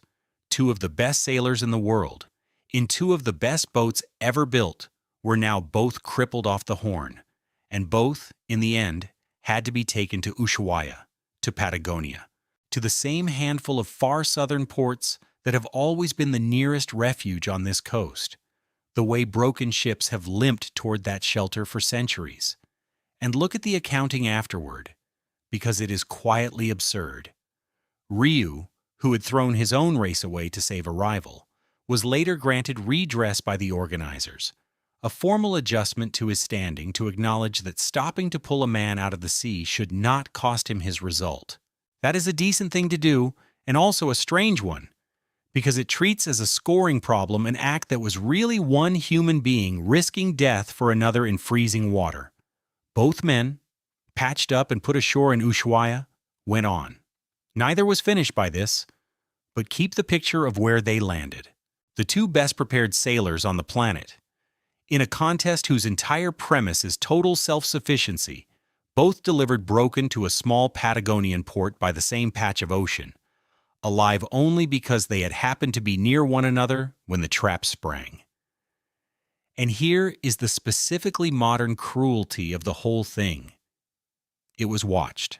This race is followed live, boats as moving dots on a map, and so the capsize, and the 20 hours, and the rescue, and the second dismasting were not a private catastrophe at the bottom of the world. They were a public event, tracked from France and everywhere else in near real time, an audience of many thousands who knew exactly where Jean Le Cam was and could do precisely nothing about it. That is the Karpfangers tragedy again, 70 years later and infinitely better wired. We had traveled all the way from a ship that fell silent and simply never arrived to a man whose every hour of danger was visible to the entire world as it happened. And the one thing that had not changed across those 70 years, the only thing that finally decided anything, was the distance. Being watched is not being reached. Being known is not being saved. And look at what actually broke, because it is the perfect emblem of the illusion. The part that failed was the keel bulb. The heavy ballast the boat swings out to one side so it can carry a towering press of sail and go fast. That single piece is the source of the boat's speed and power, the very thing that makes these machines the quickest ocean racers ever built. And it is simultaneously a single point of total catastrophic failure because the instant it lets go, all that sail has nothing left to balance it, and the boat is upside down before the skipper can take a breath. The technology that made Le Cam fast is the identical technology that flipped him in 1 second and sealed him in a pocket of air for 20 hours. That is not a defect waiting to be engineered out. That is the bargain. Every gain in capability out here has purchased a matching new way to die. And the faster and stronger and more confident the boat, the more sudden and more remote the failure when it finally arrives. The Yamana grasped the underlying rule with no carbon fiber whatsoever. You do not beat this water. On its worst day, you stay off it. And if you will not stay off it, then all your equipment has really done is let you choose the manner in which it may take you. Sit with what that closes. The whole promise of the modern era was that we had finally built and wired our way out of the trap.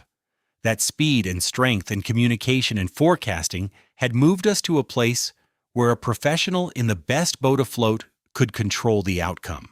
And the outcome was a man sealed for 20 hours in an upturned hull 200 miles from the Cape, saved not by any of that technology, but by another human being who risked his own life to come and get him, and who was then wrecked for his trouble.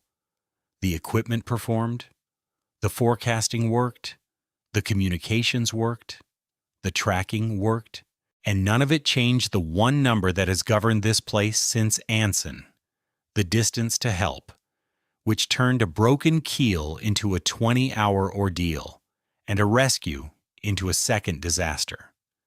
Technology did not move us out of the trap. It moved the line of acceptable risk further out, carried people faster, and deeper into the danger on the strength of that confidence and left the fundamental machine underneath completely intact.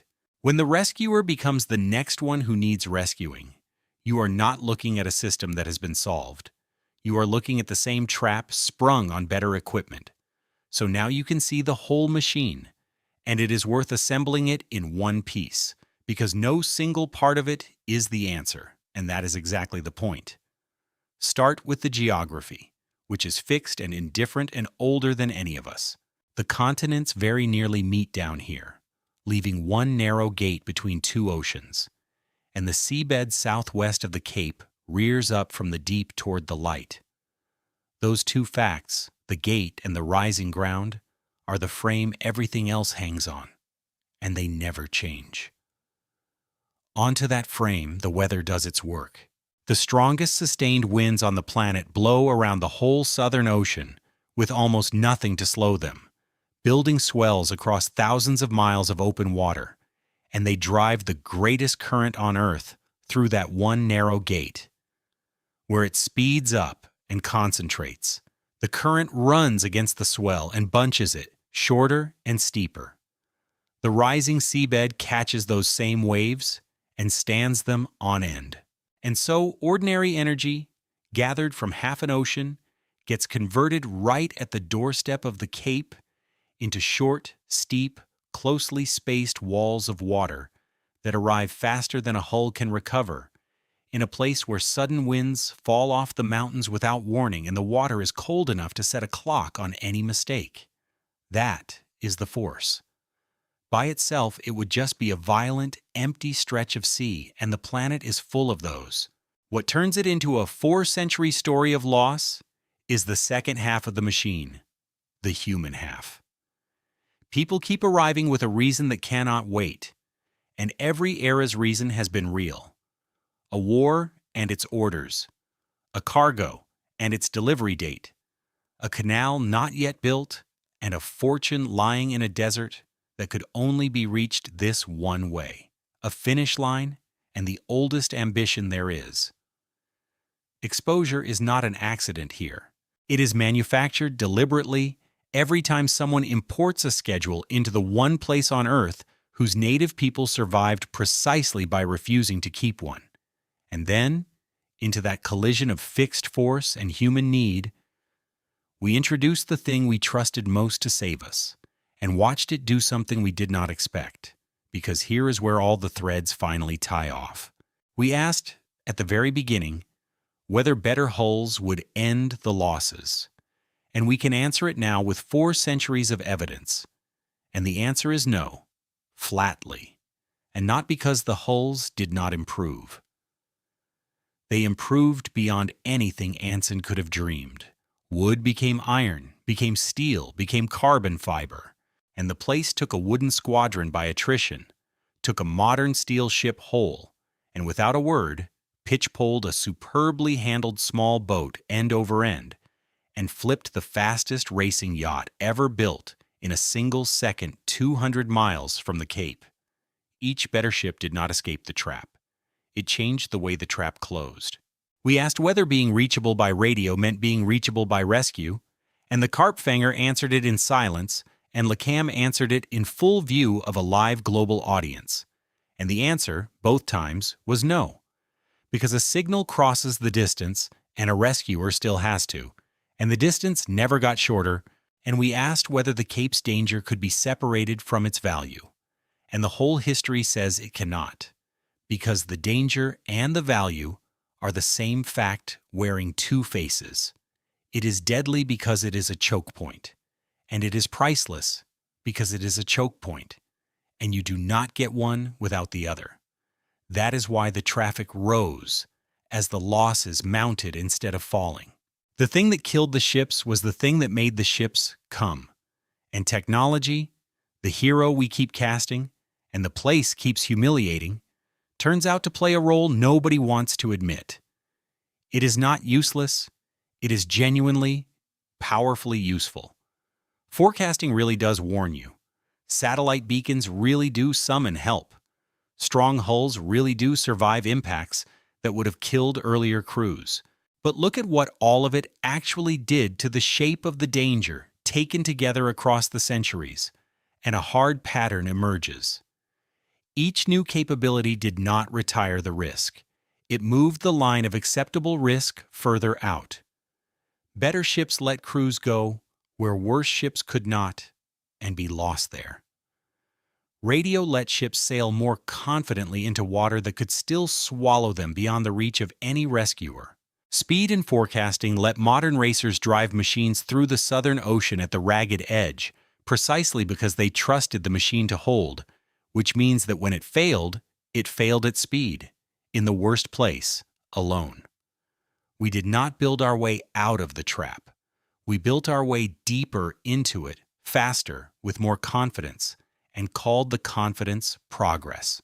The one number underneath it all, the distance to help, sat there the whole time, unmoved, quietly converting every mechanical failure it could reach into a survival emergency. Stand at the Cape itself today, and the scene is quieter than the history, which is its own kind of unsettling. There is a lighthouse on Hornos Island now, kept by the Chilean Navy, and for long stretches it is tended by a single officer posted there with his family, one household keeping one light at the absolute bottom of the inhabited world. There is a monument nearby to the thousands of sailors who died rounding the Horn, a sculpture of an albatross cut into the wind. Puerto Williams and Ushuaia sit up in the channels, the southernmost real settlements, the nearest thing to help for an enormous emptiness of ocean. And that is the thing to understand about rescue here, the final piece. A station at the bottom of the world watches over a territory vastly larger than it can ever hope to reach in time. Recognition, authorization, a vessel or an aircraft, the hours or days of travel, the search across a heaving gray immensity, the approach in seas that punish anyone who comes close, the transfer that can fail at the last moment. Every one of those steps costs time, and the cold and the distance spend that time faster than any rescuer can make it back. The map shows a coastline dotted with names. The water knows how far apart they really are, and when it does go wrong now, the rescue looks far less like the fantasy and far more like LACAM's reality every single time. A distress signal from off the Horn goes not to a fleet standing by, but to maritime rescue coordinators who begin working a problem with very few pieces on the board. The Chilean Navy holds responsibility for a staggering sweep of this ocean, and it takes that duty seriously, but seriousness does not shrink the map. The nearest suitable vessel might be a naval patrol days away, or a passing merchant ship pressed into service because she happens to be the closest hull, or, exactly as LACAM discovered, a fellow competitor who is himself hundreds of miles from any land. An aircraft can search, and can find, and can drop equipment. But it cannot lift a person out of a heaving sea, and it cannot stay. Everything still funnels down to getting a ship alongside, and a ship still has to cross the same water that caused the emergency, in the same weather. Taking the same hours or days, while the cold goes on spending the victim's time at its own fixed and indifferent rate. This is why, for all the beacons and the satellites and the coordination centers, the honest description of a rescue at Cape Horn has barely changed in its bones since the age of sail. Somebody far away learns that you are in trouble, and then somebody has to come across a very long way, through the very thing that is trying to kill you. The cargo fleets are gone, chased away the day the Panama Canal opened a door that did not pass the Cape. What comes now is different but not safer. Cruise ships carrying passengers who want to say they have seen it. Research vessels working the richest and wildest ocean on the planet. Adventurers and solo racers for whom the whole meaning of the place is that it cannot be made easy. The water has not noticed the change of clientele. Every season now, ships carry large numbers of ordinary passengers across the Drake Passage on their way to and from Antarctica. People who have paid to stand at the rail and see the ice. And for most of them, the crossing is nothing worse than 2 rough days and a bad bout of seasickness. The whole ancient menace reduced to a story they tell when they get home. Most of the time, that is exactly what it is. But the sea that gives them the easy crossing is the identical sea that gave the carp fanger her last one, and the difference between the two is weather and timing, not nature. So the arithmetic that has always governed this place is still running quietly underneath the tourism, waiting for the season and the storm that do not cooperate. Research vessels are down here too, in growing numbers, precisely because this is the most important and least understood stretch of ocean on the planet for the machinery of the climate. The place where that world-circling current does much of its work, which means the people who most need to measure this water are obliged to go out into it. And the adventurers and the racers come for the oldest reason of all, the one that has never weakened and never will, which is that the reputation is real and cannot be faked, and a place that cannot be made easy is the only kind of place that can still prove anything about the person who takes it on. None of these reasons is foolish. Every one of them is as solid as it ever was. That is precisely why the exposure does not end. The clientele changes, the boats change, the motives wear new clothes, and the stream of human beings coming down to the bottom of the world does not slow, because the reasons that pull them were never the problem the water could solve. And it is changing in ways we can measure and should be honest about, no more and no less. The Southern Ocean is absorbing a huge share of the planet's added heat. The belt of westerly wind has shifted and tightened in recent decades. Icebergs still calve off Antarctica and still drift north into these latitudes as they always have. But be careful with what that means, because the temptation is to turn it into a headline in one direction or the other, and the truth does not cooperate. A warming ocean and a shifting wind belt change where the ice goes, and when the great storms track, and how the seasons behave at the edges. They alter the timing and the details of the system. They do not remove the frame. The gate is still narrow. The seabed still rises. The current still runs. The machine we assembled is not being switched off. It is being adjusted at the margins while it keeps running. Which is why the honest ending to this story is not a lesson, and certainly not the tired one about nature winning and people being small.